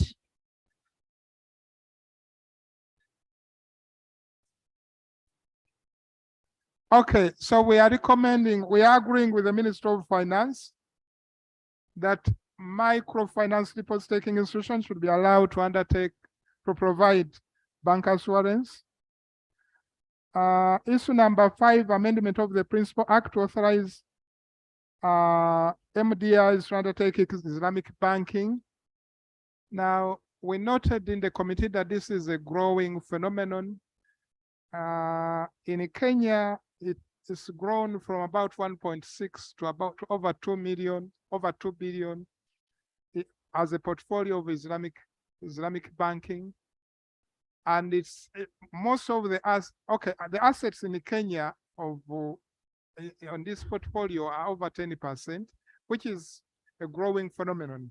In Uganda, at the moment, it's allowed, but there are still some technicalities which are making it difficult to roll it out. But we are recommending it for the MDI. So after we pass this bill, the technicalities will be removed. MDIs can start operating Islamic banking. Yes, madam. Okay.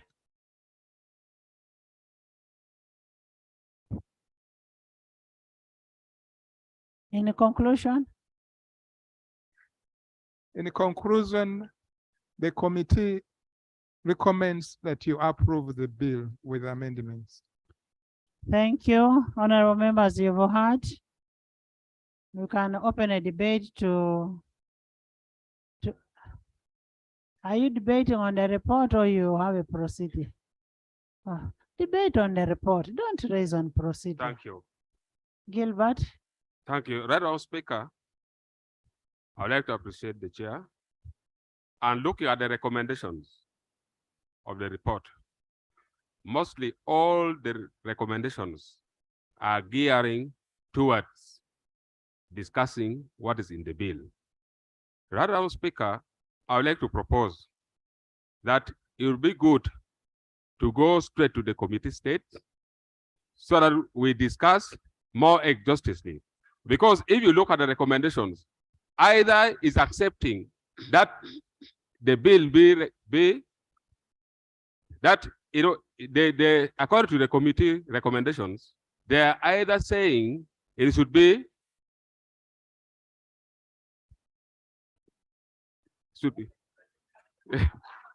right, Speaker. It'll be good. It'll be good for us to go straight to the committee state. This is what I'm trying to push out, Madam Speaker. Thank you. Honorable Moma. Thank you very much. Honorable Moma. Thank you very much. Right, Honorable Speaker, I have to thank the committee for the good report.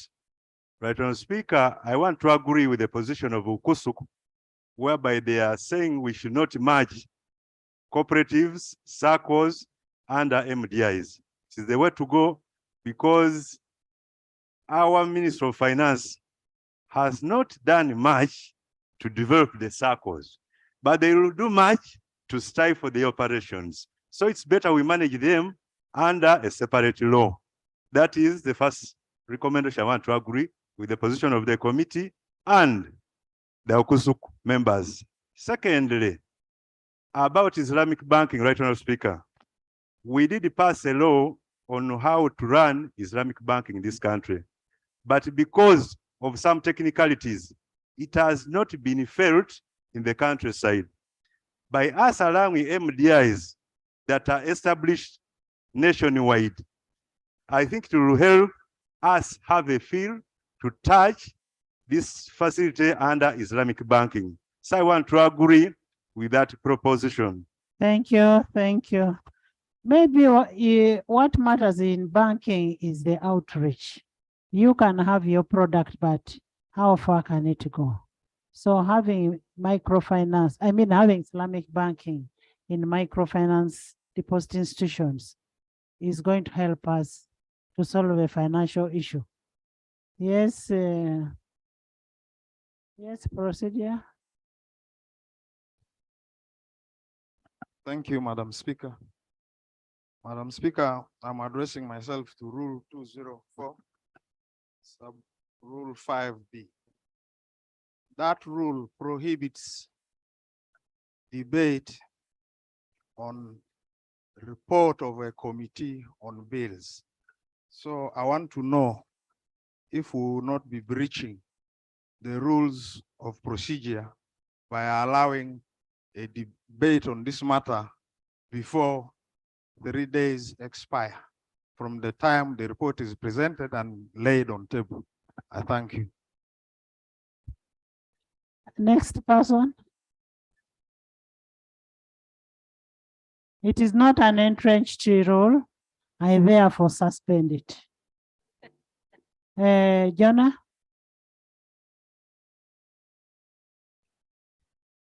Thank you, Madam Speaker. I want to agree and support the committee's position in rejecting the attempt to bring registered societies, including the Bible Society of Uganda and SACCOs. Because I looked through the bill, there was no definition of a registered society, and I know many. But this is an attempt to bring any institution, any organization that is mobilizing resources within the ambit of the central bank. And I think that we understand as members of SACCO that SACCOs have been over-regulated. In some cases, it has multiple regulations. The regulations are conflicting against each other, and there is already a proposal coming from different stakeholders that we need to look into that. So we cannot add confusion to already a very difficult situation. So I agree and invite members to support the committee, and we delete that clause from the bill. Secondly, I have very strong disagreement with the use of the word bank on MDIs. You are either a bank or you are not. It's as simple as that. You are either a bank or you are not a bank. Trying to find ways which are very deceptive under justifications that we are not mobilizing resources.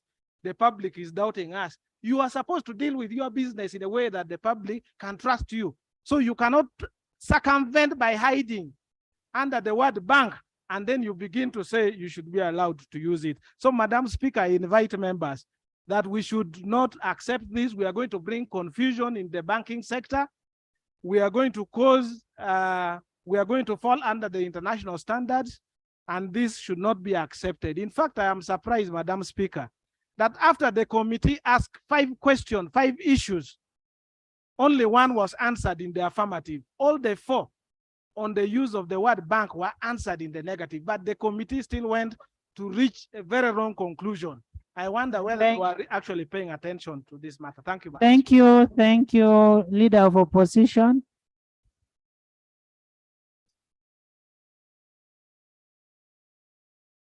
Thank you, Right Honourable Speaker. Can you leave Attorney General to listen? Thank you, Right Honourable Speaker. I would like to thank the chairperson for the report.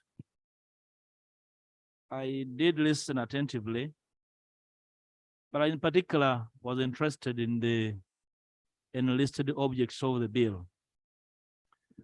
Very curious that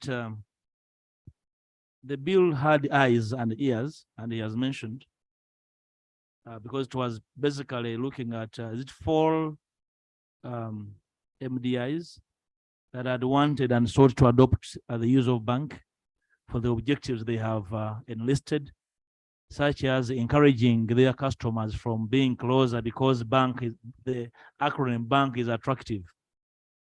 And for me, that's where the cat is let out of the bag. Mr. Speaker, I would like to seek the clarification of the Land Attorney General, because from the use of the word bank, casually and locally, it has far-reaching implications on an international scale when you're dealing with the transfers of money. And in the FIA, the Financial Services Act, and the BOU Act, the definition is imperative and purposive. I don't know whether the chairperson prefers that when we make this amendment, there's cross-referencing to give the same meaning, or this meaning is just for business purposes, and therefore will draw serious repercussions legally when transactions are being done for this purpose. So I like the Land Attorney General to clarify whether this is not going to cause us serious problems of interpretation at transaction level, because somebody transacting from afar will want to understand what he's dealing with. Because it can easily cause a lot of challenges, that we are clear on that. Secondly, this is operational, because in the objective D of the bill, the implementation of the proposed amendment bill will lead to increased tax base for government. And this is the concern of the Honorable Jonathan, that even the Bible Society is being brought to under the ambit of this act for purposes of taxation and expanding government revenue, which is not bad. But the long term is that these societies can easily collapse, and the weight of over-regulation. We would like to see further financial deepening and widening, and bringing in 2 more people into the purview of financial transactions, but it must be progressive. I think this is really dipping them into the farther end of the sea when they're just starting. Sooner than later, the Minister of Finance will report on the progression of the PDM. And one of the reasons why the PDM is a pipe dream is because even small circles have failed to be registered.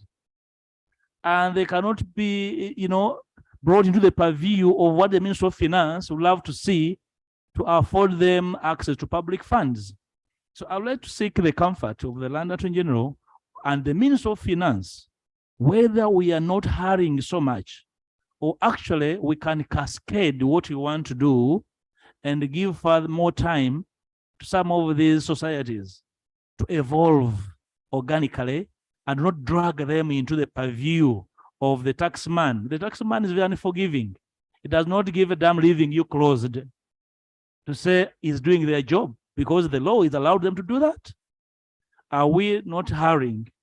Can we probably, because I would have expected the program when the committee observed some of these gaps, they did not advise on the alternative to be done. Yet we made very good observations in their interaction, but they are short of alternatives. And it's not because there is absence of the law. The law for society is there. The law for MDIs is there. Probably we can stick to the 4 or 5 that were envisaged by the bill and say the other layers can be cascaded progressively. I don't know, Speaker, I'm trying to think aloud because I'm not sure that even this report, those who read this report on the Hansard might fail to understand the objectives of this bill, Speaker. I find the report a bit hazy in being clear and unequivocal on what they intend to achieve. That's why it is back and forth and then back to where they began from. We need to be very clear whether we are going to achieve the objective for which we want to have this law amended, because I don't think eventually we are very clear and intentional on what we want to achieve. We seem to be on a wild goose chase, and somehow along the way, we are trying to hunt whatever, we shall take whatever we shall find on the way, pick it and go with it. So when you're going for an antelope, you go for an antelope. What are you going for? Everything in the hunting ground?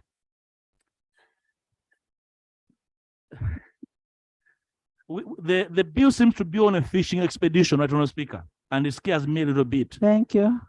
Thank you. You want to give information? Okay.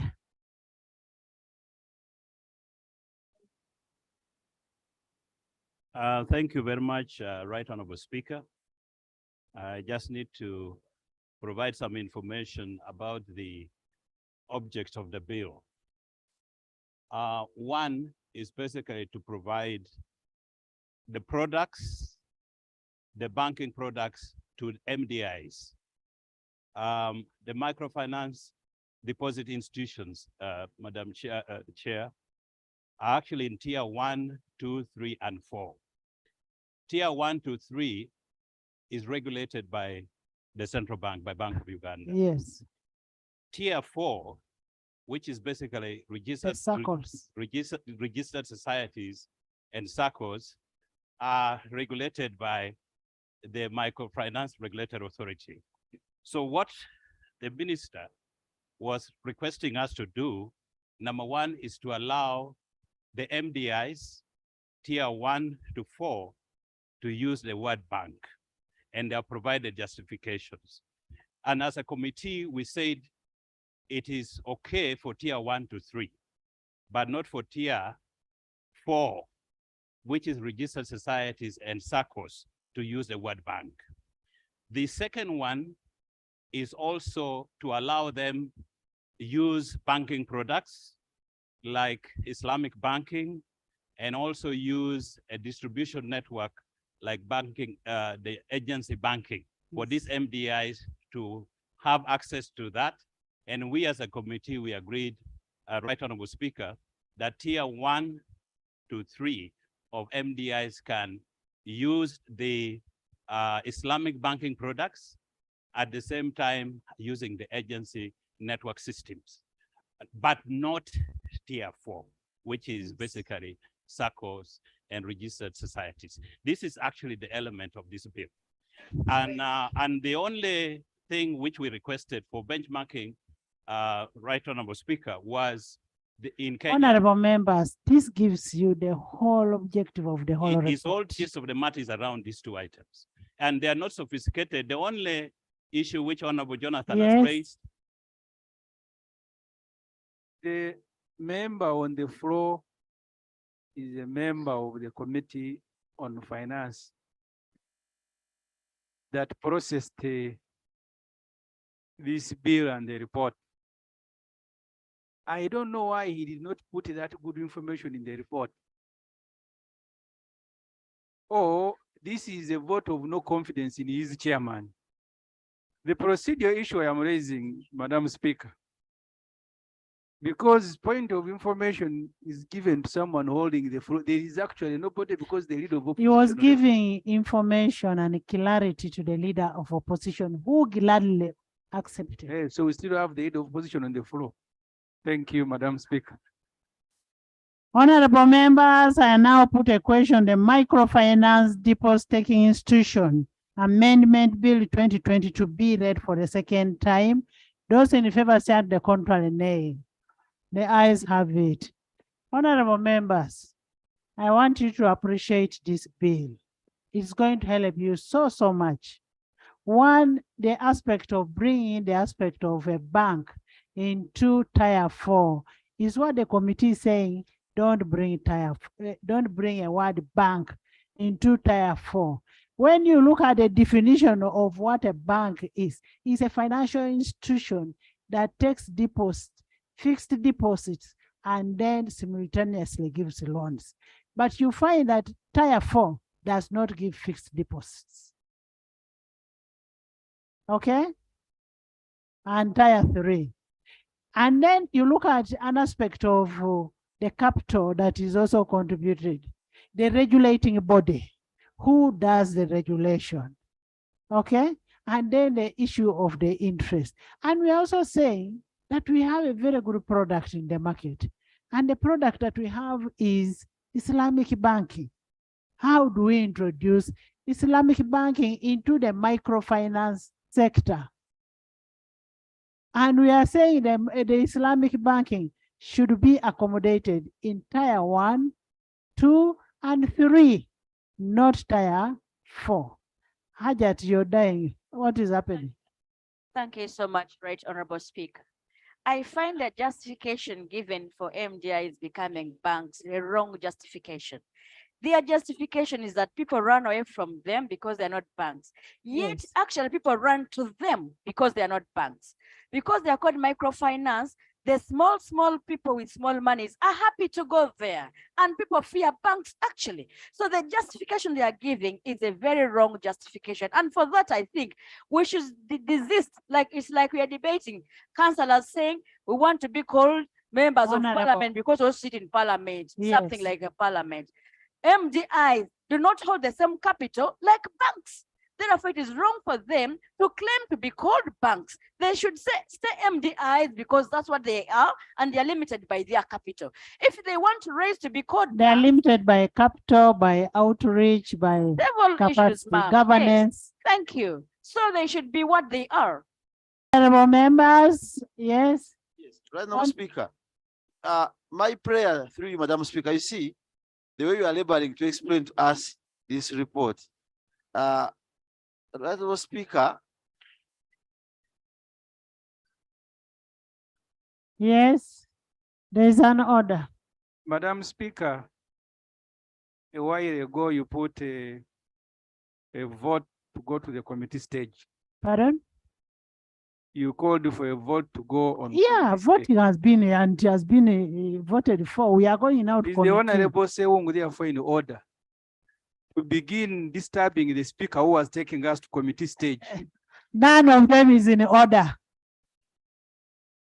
Next. The Microfinance Deposit Taking Institutions Amendment Bill 2022, Bills Committee stage.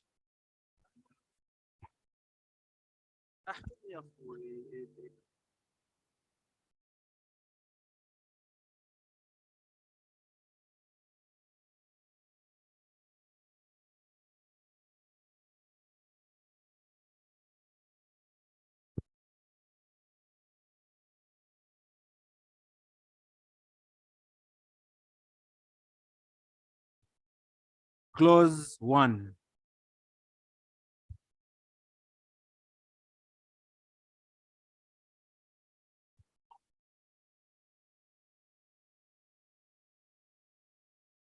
Chair.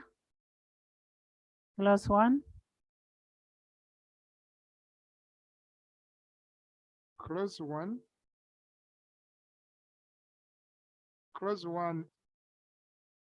Clause 1 is amended in paragraph J by deleting the definition of the registered society.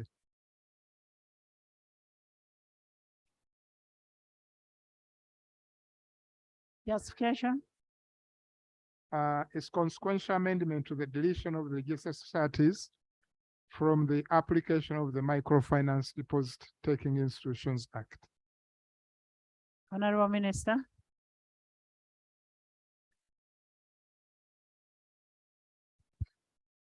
Madam Chair, I have no objection. I put a question that clause 1 be amended as proposed. Those in favor say the contrary. The ayes have it. Clause 1 as amended. I put a Madam question Chair. that clause 1 as amended stands part of the Madam bill. Chair, Those in clause favor say the contrary. Nay. We can go for recommittal. What is it?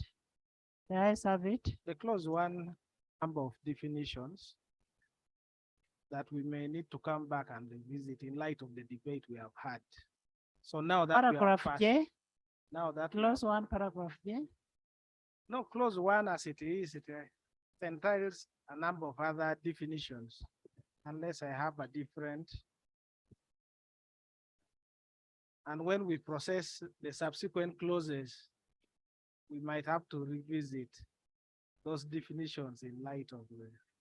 Jonathan, we can come back once. Clause 2. Chair. Clause 2 is amendment of section, clause 2, amendment of section 3 of the Principal Act. Clause 2 is amended by deleting the words "and registered societies." The justification is to restrict the application of the Microfinance Deposit Taking Institutions Act 2003 to only Tier 3 MDIs.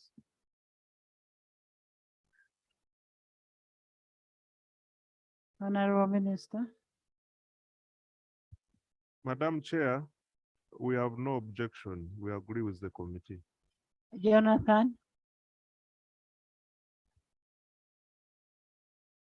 I put a question that clause 2 be amended as proposed. Those in favor say the contrary, nay.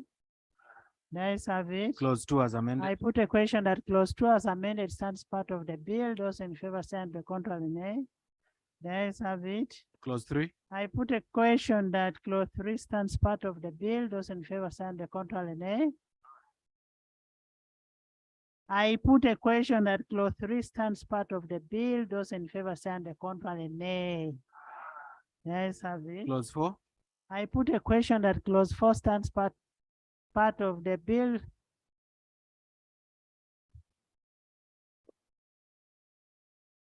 Madam Chair, under clause 4, in light of the debate we have had and the objections that I and several members have on the use of the word bank, I move that this clause under clause 4, the word bank be deleted.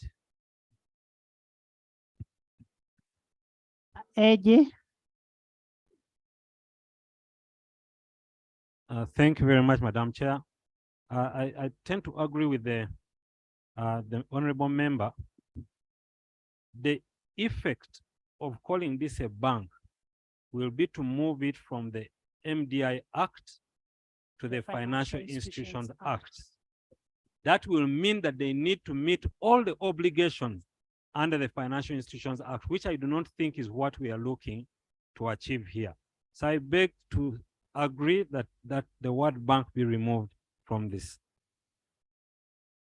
I put a question that clause 4 be amended as proposed by Honorable Odur Jonathan. Those in favor say the contrary, nay. The ayes have it. Clause 4 as amended. I put a question that clause 4 as amended stands part of the bill. Those in favor say the contrary, nay. The ayes have it. Clause 5. Clause 5. Chair.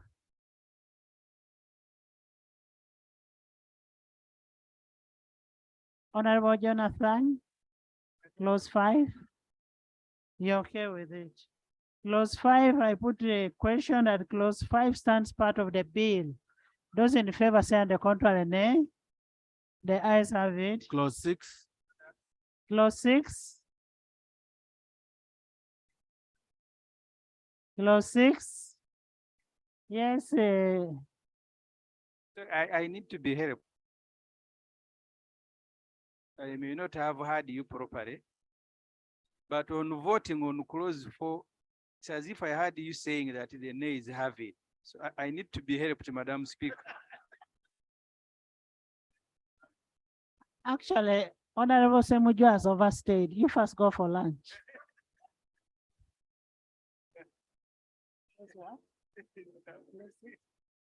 Clause 6.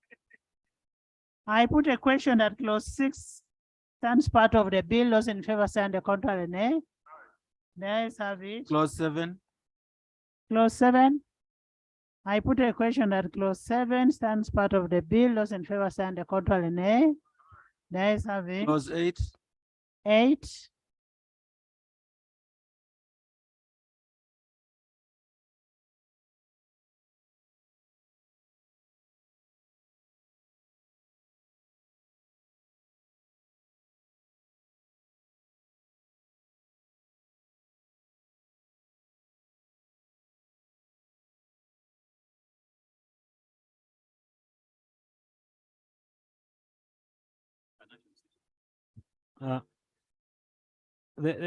This may be a consequential amendment. A consequential amendment to this issue of banking. Because if you have removed bank from the other one, then they cannot do banking. So this one here would need to amend it to have that dealt with. Clause 8 where? Clause 8 is dealing with the taking of deposits or funds. Yeah. It has no banking. Oh. Taking deposits of funds or other property into sharing investments accounts and lending in foreign. I withdraw. Okay. I put a question that clause 8 stands part of the bill. Those in favor say and the contrary, nay. The ayes have it. Clause 9. I'm not seeing you. Next time you stand up. Madam Chair, the issue we're raising is very important. But I think if you have passed it, it's very dangerous. If the Attorney General never saw it, it even says lending in foreign exchange. And the moment you have withdrawn it from the banking sector, you cannot lend in foreign what? Exchange. And that's why Attorney General, I would implore you to look at it again. On, you see, G, the moment we agreed that if you're a bank, you must be dealing under Financial Institutions Act. Then if you come to your lending in foreign exchange, I think we're in a problem because Attorney General. You can't deal with it here. Thank you, colleague. Yeah, this clause will need to be amended, not deleted, amended to remove certain parts like lending in foreign exchange and dealing in derivatives, including in derivatives, yes. That is CJ, deleting J and deleting foreign exchange from G.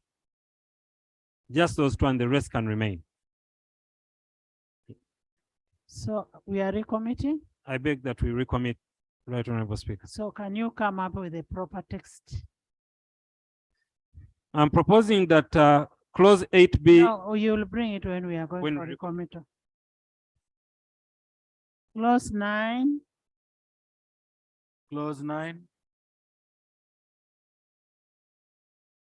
Clause 9. Clause 9 is consequential to delete it because Sharia law is already governed by the FIA and they are licensed under the Financial Institutions Act. The Sharia, Islamic banking.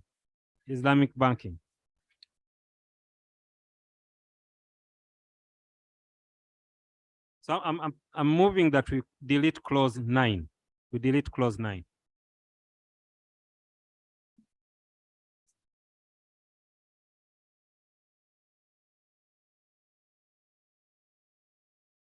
Does it injure you if we have the same clause in the MDIs? Because this is for MDI. It's different from the Financial Institutions Act.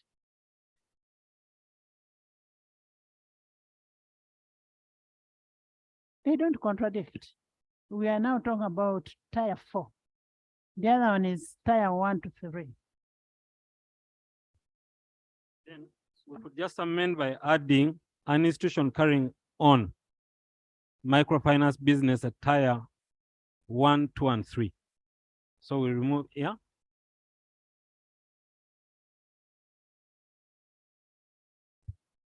To clarify on the reference to the institutions that are governed by the central bank, the clause is saying an institution carrying on microfinance business at the commencement of this act may apply to the central bank for a license. That is not correct. So we need to amend which institutions are going to the central bank. Tier 1, 2, 3. And 3, yes. Yes, so what are we amending here? Let's first get this amendment, then we come to you. Yes. Madam Chair, I think the title is what we need to change, where we say licensing of MDIs. We just add MDIs to conduct Islamic microfinance business. We licensing Remember of what MDIs, institutions are MDIs. we just add that, Madam Speaker, for the purposes of this law. Honorable AG.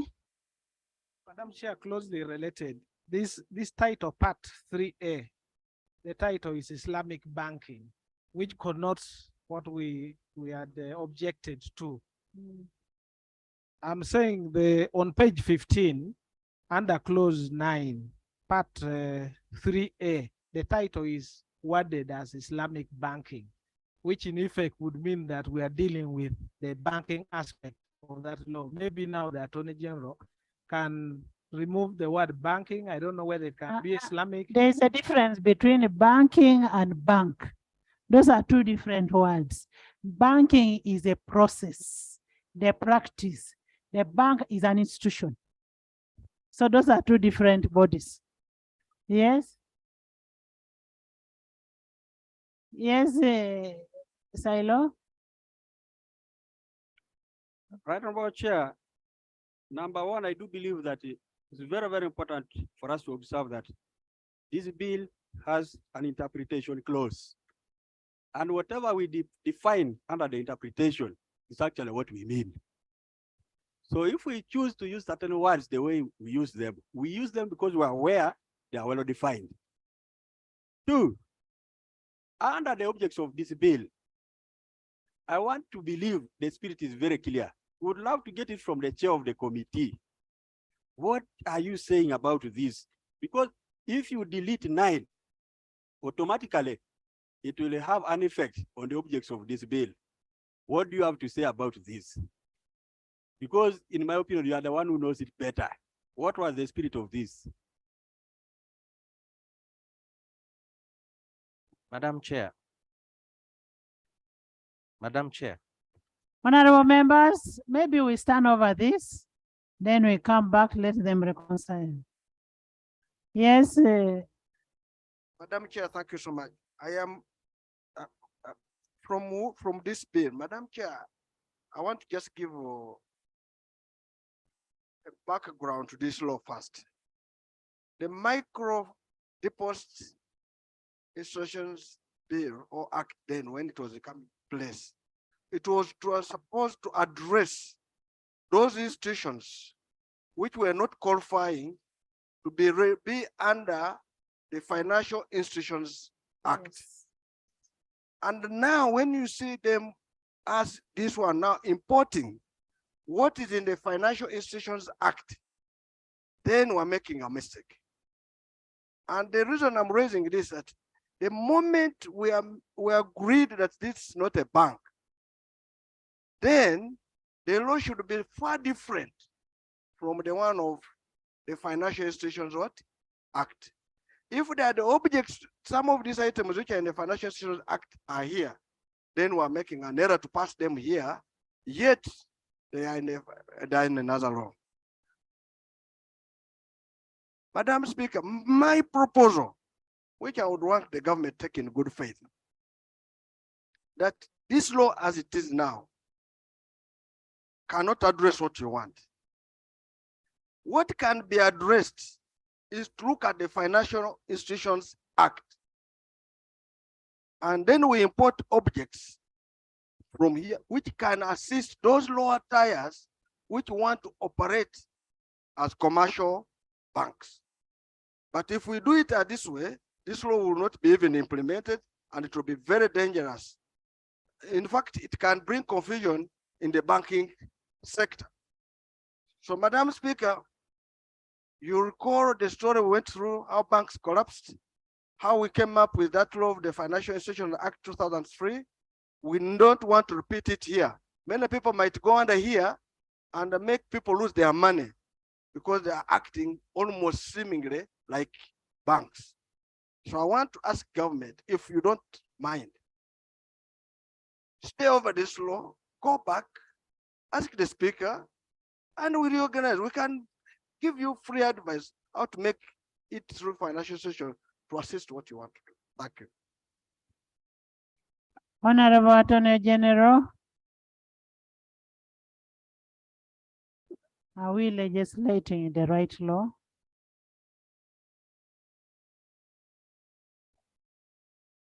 Thank you very much, Right Honorable Speaker. We are legislating the correct law because our hearts are in the right place. But probably we put it in the wrong law, but the heart is in the right place. And I take the guidance of my brother there that maybe we need to go back and review the interface of this with the Financial Institutions Act and then reconcile the two. But you also need to know that there are two laws. There is Financial Institutions Act, and then you have the Microfinance Deposit Taking Institutions Act. They are not the same. So we are not going to go for Financial Institutions Act and leave this one. This one will stand over. I will match type. Right, Honorable Speaker, if you give us a week, we should be able to come back here. No, my Right Honorable, the Right Honorable Speaker, we will come back here to report whether we are proceeding with this bill or not. Honorable members, on Tuesday, we'll expect a report from AG and Finance on this bill. So we are standing over this bill to next Tuesday. Motion for resumption of the House. Honorable Minister. Right Honorable Chair, I beg to move that the House do resume and the committee of the whole House reports there too. I beg to move. I put a question that the House does resume and the committee of the whole House reports there too. Those in favor say and the contrary nay. Let's have it.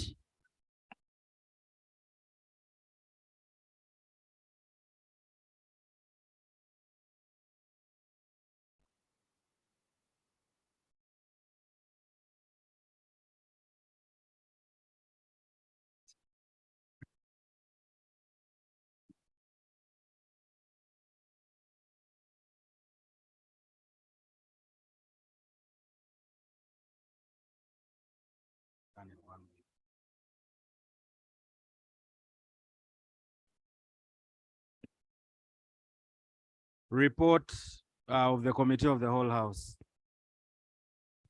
Honorable Minister. Right Honorable Speaker, I beg to report that the Committee of the whole House has considered the bill entitled the Microfinance Deposit Taking Institutions Bill 2022 and passed clauses 1 to 8, and we have stood over clause 9 pending harmonization. With amendments. Passed with amendments. You do report. Yes. Right, Honorable Speaker, thank you so much. Right, Honorable Speaker, if I had the Honorable Member from Bugisu Cooperative Society, Honorable Nandala Mafabi, he advised that probably this law, the entire law, needs to be revisited. He advised, he did not decide. He advised this House. He did not decide. He advised, Madam Speaker. And his advice, Madam Speaker, was considered by the Attorney General, was considered by the Speaker. Are we proceeding well? We said we are standing over. Standing over and report back on Tuesday, and we will either continue or not.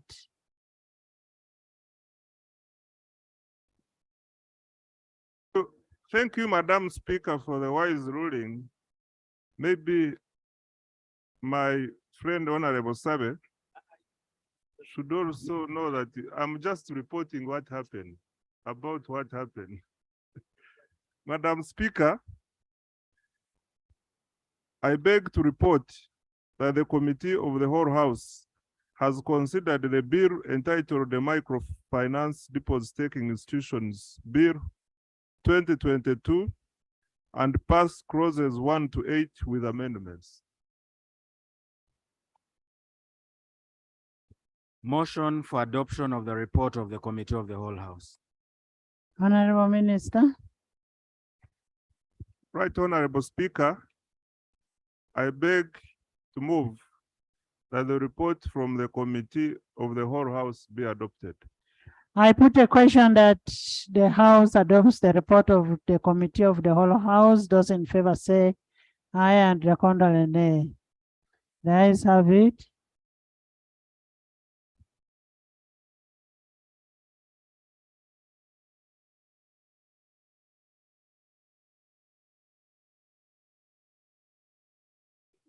Item 8, Bill second reading, the Physical Activity and Sports Bill 2022.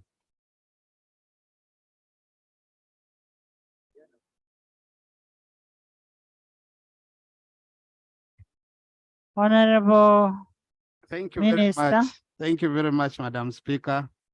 In accordance with Rule 130 of the Rules of Procedure of Parliament, I beg to move that the bill entitled the Physical Activity and Sports Bill 2022 be read for the second time. Is the bill seconded? Seconded by Silwanyi, by Uda, by Finance, by Government Chief Whip, Isavire, Zovia, Brenda, by Doctor, 2 doctors, Honorable All, by Honorable Chairman of Sports Parliament, by Aru, by Solo, by Gilbert, by Anifa, Milton, Fred. Do you want to speak a little bit of your, by Honorable Samo, the disabilities? Yes. Thank you very much, Madam Speaker.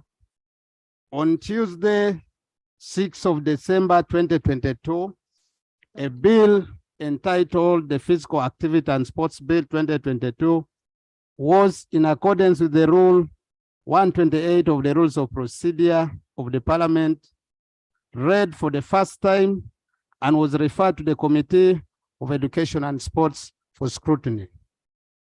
Madam Speaker, the object of the bill is to provide for registration of national sports federations, to continue in existence the National Council of Sports, to provide for the administration and management of sports in Uganda, to designate. Yes, Chair. Thank you. Jonathan. Thank you, Madam Speaker. The procedural matter relates to the item that has been called item number 8, which is the National Sports Bill 2021. moved by the private member. The Honorable Minister is speaking about another bill we are aware called the Physical Activity and Sports Bill. So that's where I'm raising so that we get clarification if he has become the mover or government has taken over on this bill, or he is speaking on a bill that is not existent before this house.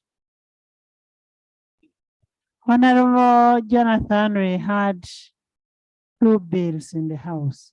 We had one moved by the private member, and then we had one from government. And because of the financial implications, we asked the two to go and harmonize and come up with one report, just like what we did for succession. So they've come with one report, and that's the report that is going to be presented. Madam Speaker, this is 2021 was a private member's bill. If this is now the one which is harmonized, then we would have gone back to bring a harmonized bill to deal with this matter. Madam Speaker, if we move like this, we're going to have a problem. And I'm begging your indulgence. Why don't we listen to the report? Let's get the report. You want to give information? Yes, as a committee member, let's listen to the report, and from that report we shall determine. Madam Speaker, just to give information, I think the only issue is that in the background information, the minister didn't put it that this harmonized as per harmony between the private member and government. That's what the chairman is going to do. So I'm putting it clear as information, point of information here. That That the minister is actually giving a position which is harmonized. It is harmonized. So that the two bills are now married into one. Honorable members, let's first get the report. Let's get the report.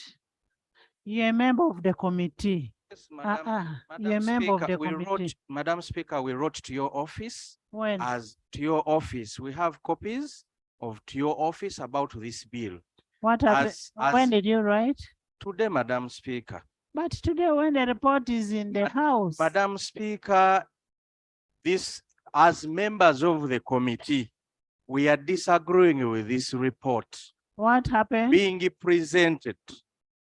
And the reasoning is, Madam Speaker, we wrote to you. Do you have a minority report? Madam Speaker, if we were given opportunity to read through the report, we would have had a minority report. But the chairperson denied us any opportunity of seeing the final report.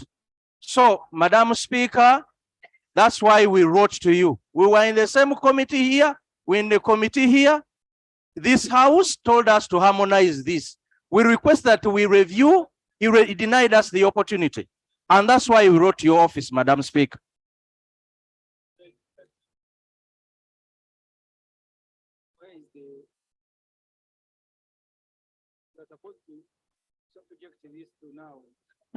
Chair.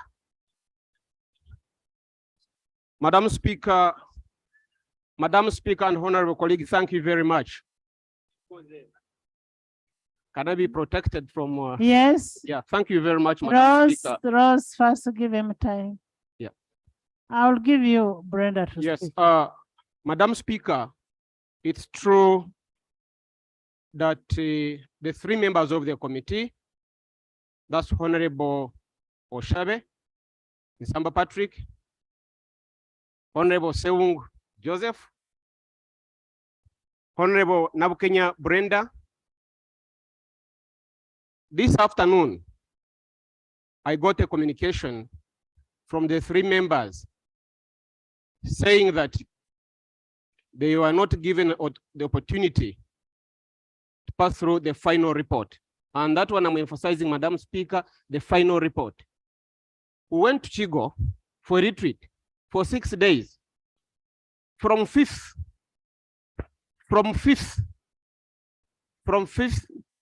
of Feb up to 11th. We had an exit meeting on 11th. We passed through the draft report. Honorable Seungu and Honorable Samba were not present on that day, but Honorable Nabukenya was in attendance. We came back here, we continued with the discussion of the draft report. And that was last week on Thursday, on Wednesday, and Friday, and we concluded with the proposed amendments. On the day that we discussed the proposed amendments that conclude on the draft report, Honorable Shabe did not attend that meeting. And he just came and left. Madam Speaker. Yes. Madam Speaker.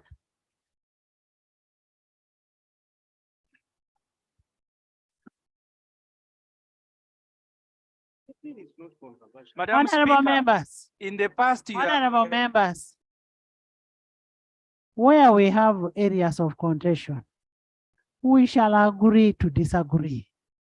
In most cases, bills have been amended using the minority reports.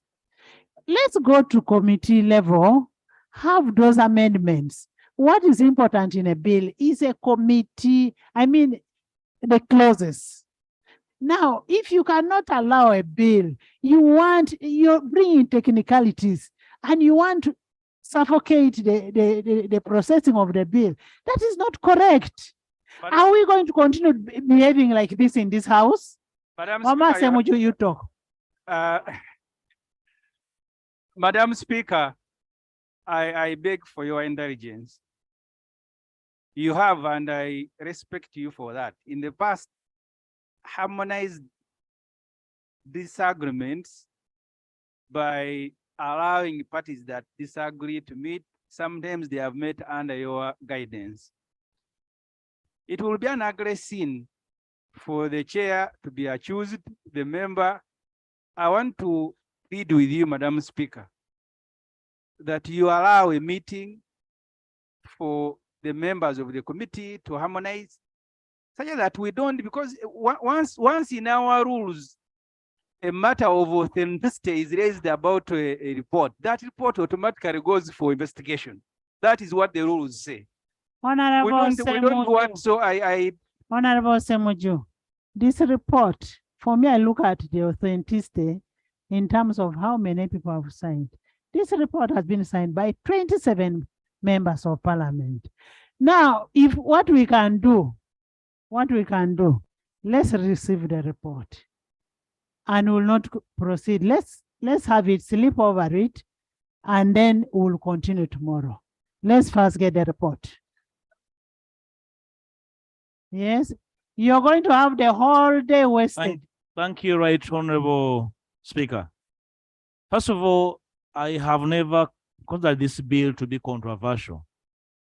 I actually thought that this is one of such bills that should attract bipartisan, support. And I am trying to understand if it's true that the chairperson sat with some wise men without his members and wrote a report. That will be very, very controversial, because this is a very innocent bill, which all of us have decided to see. You see, Right Honorable Speaker, I desire to get to the bottom of their complaint. Because they should not get this house into disrepute. We have a bad record here of the so-called emergency report and the troubles that it caused this house, the emergency report. And your guidance is very okay that we can hold on and understand. And you need to have these members, Right Honorable Speaker, with their chairperson, and you understand the gist of their concern. Because the same members are going to process more bills on our behalf. And we should not pity the chairperson against his members under any circumstances. And if the chairperson has any issues, we are leaders in this house, we should understand what the issues are so that we can guide the house properly. We don't want to legislate under controversy. It's very, very... What we are going to do to accommodate everybody, let's have that report presented. We will stand over it. Tomorrow we have a reconciliation meeting, then we come back. And where there is need for a minority, we'll accommodate it. You go ahead. Madam Speaker. Your boss has talked. Again, you want to talk. Madam Speaker. For now, I've given you lob. Okay.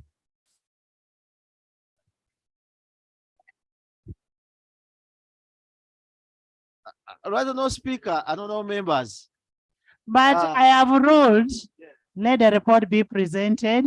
We'll go back tomorrow at 10. We have a reconciliation meeting, and then we'll come back to the House. But Madam Speaker, I don't know members.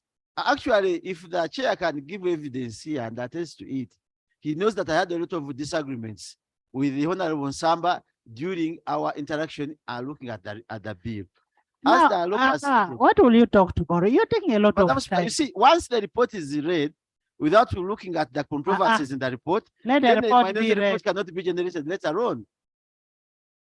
Which disagreements do you Members have? members are pulling. What do the rules provide? They provide for a minority report. We are only doing this to harmonize. Why were you hiding? Why did you bring a minority? Madam Speaker, Chair, go ahead. We are failing to get the facts of why members are complaining. And it's a very simple issue that can be sorted out before this report is read. Honorable Peter, Honorable Peter, go ahead.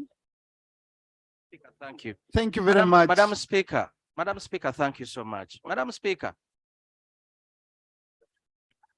Right Honorable. We had agreed with the law. Right Honorable Speaker, their message is something that went on record about me. That I never attended the what? The meeting. You attended. Madam Speaker, our disagreement came when the Honorable Chairperson refused to give us a draft. That is to go through the draft. And that is where the disagreement was. He said the Speaker refused him to give us the draft report.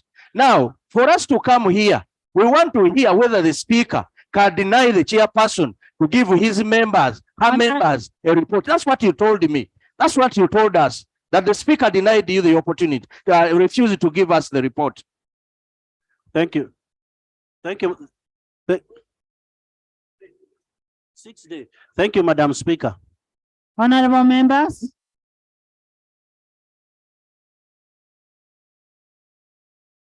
Oh, how have I ruled? Madam Speaker, your chairperson refused to give us a draft report. Honorable members. Honorable members. It is not my chairperson. I beg. Honorable members, because of your contention, because of your complaint, I'm going to refer this report tomorrow. First thing, if you cannot come with a minority report, the report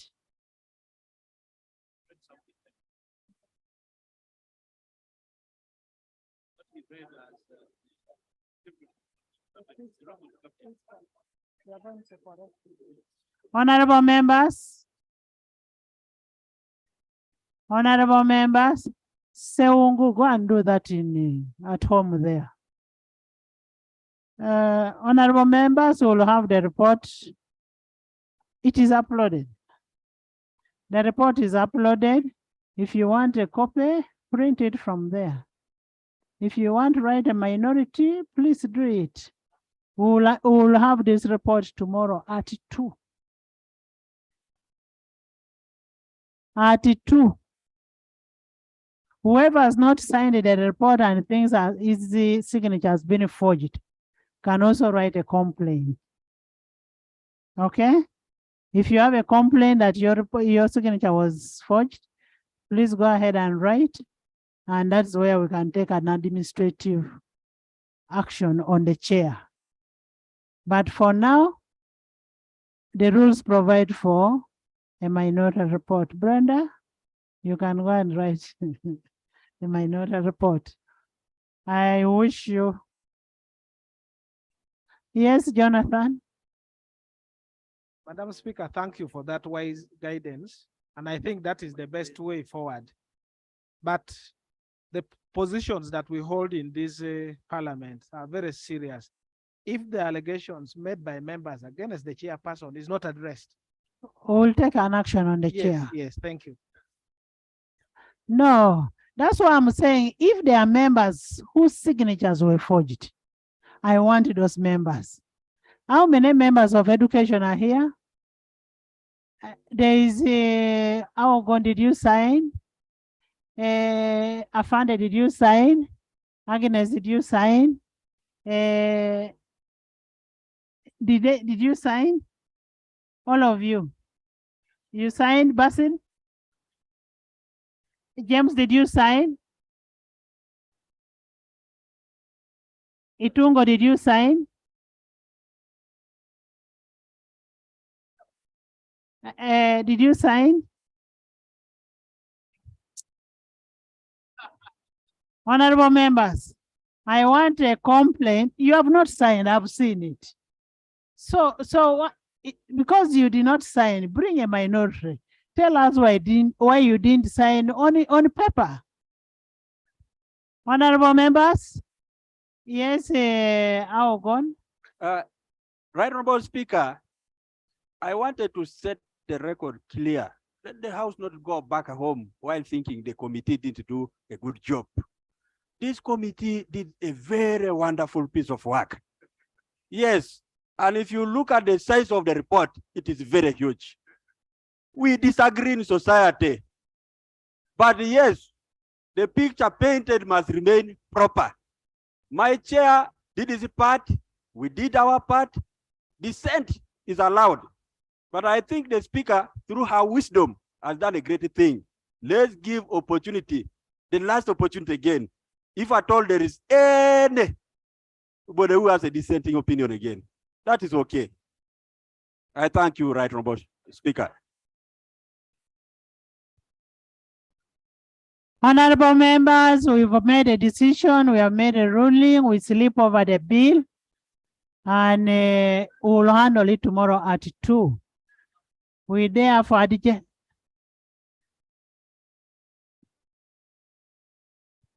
Thank you for your guidance, Right Honorable Speaker. Right Honorable Speaker, I think this particular matter should give us an opportunity that the Speaker probably would call the business committee and do some sensitization to the committee chairpersons.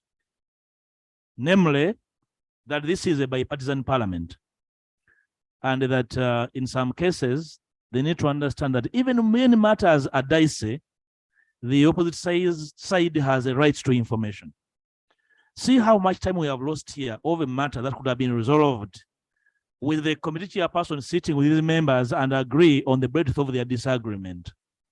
And they go either way, knowing that we have disagreed. But Honorable Speaker, I think we need to call chairpersons and warn them against abusing our rules and causing this kind of situation in the House.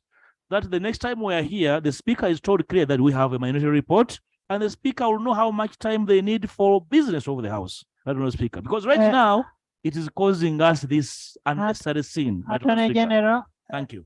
Nathan first, then Attorney General. Madam Speaker, thank you so much. First and foremost, I want to thank you for the wise ruling you made that these people go back to look at the report and make a decision together. And the decisions where minorities are around is a decision. And I want to plead with some colleagues that sometimes even if the report is so big, it could have nothing. It could have nothing. So you cannot ask about bigness. So, two, Madam Speaker, I want to ask you kindly, you need to meet your chairs. Sometimes chairpersons have been given big chairs, being given chairs when not knowing what to do. Yes, because sometimes you may think you want to police a side, but you may even destroy yourself. Because right now, if it is confirmed that the chair, you never did the right thing, and the public knows you have destroyed yourself. So I want, Madam Chair, maybe we are here to give even free knowledge. You organize your chairs, we can talk to them. They're actually not my chairs. And secondly, I want to remind you one thing. You first sit. You used to be a chair. And I was a member in your committee. We all come here to learn. If somebody, I mean, there is no school that you go and learn to be a chair. And if there is any mistake that is made by the chair, which I am not sure of, and that's why I said we need to investigate and find out. Then we shall resolve that issue. The issue of business committee, we are going to handle that. All the chairs belong to business committee. And we are going to handle, and I'm happy you're part of the business committee. Government Chief Whip is part of the business committee. Attorney General, you had something? Thank you very much, Right Honorable Speaker. Mine is also a matter of procedure. Thank you very much. Madam, First in, first out. Right Honorable Speaker, first of all, honorable colleagues, there were two bills, a government and a private members bill. And even before we come to debate that report, which I have had the opportunity of reading, I must commend the committee for bringing us thus far. We were so apart, and now if you find the things we are disagreeing on, commas and a few words. So I do not think that this is going to separate us. Thank you very much, Right Honorable Speaker, for the ruling you have made. Let us go back. We shall not tire. If there is any matter which we need to address before we come to the House tomorrow at 2, we shall sit and address it and come with a harmonized position. So members, So let us we'll have the meeting tomorrow at midday. most obliged. Let's remain together.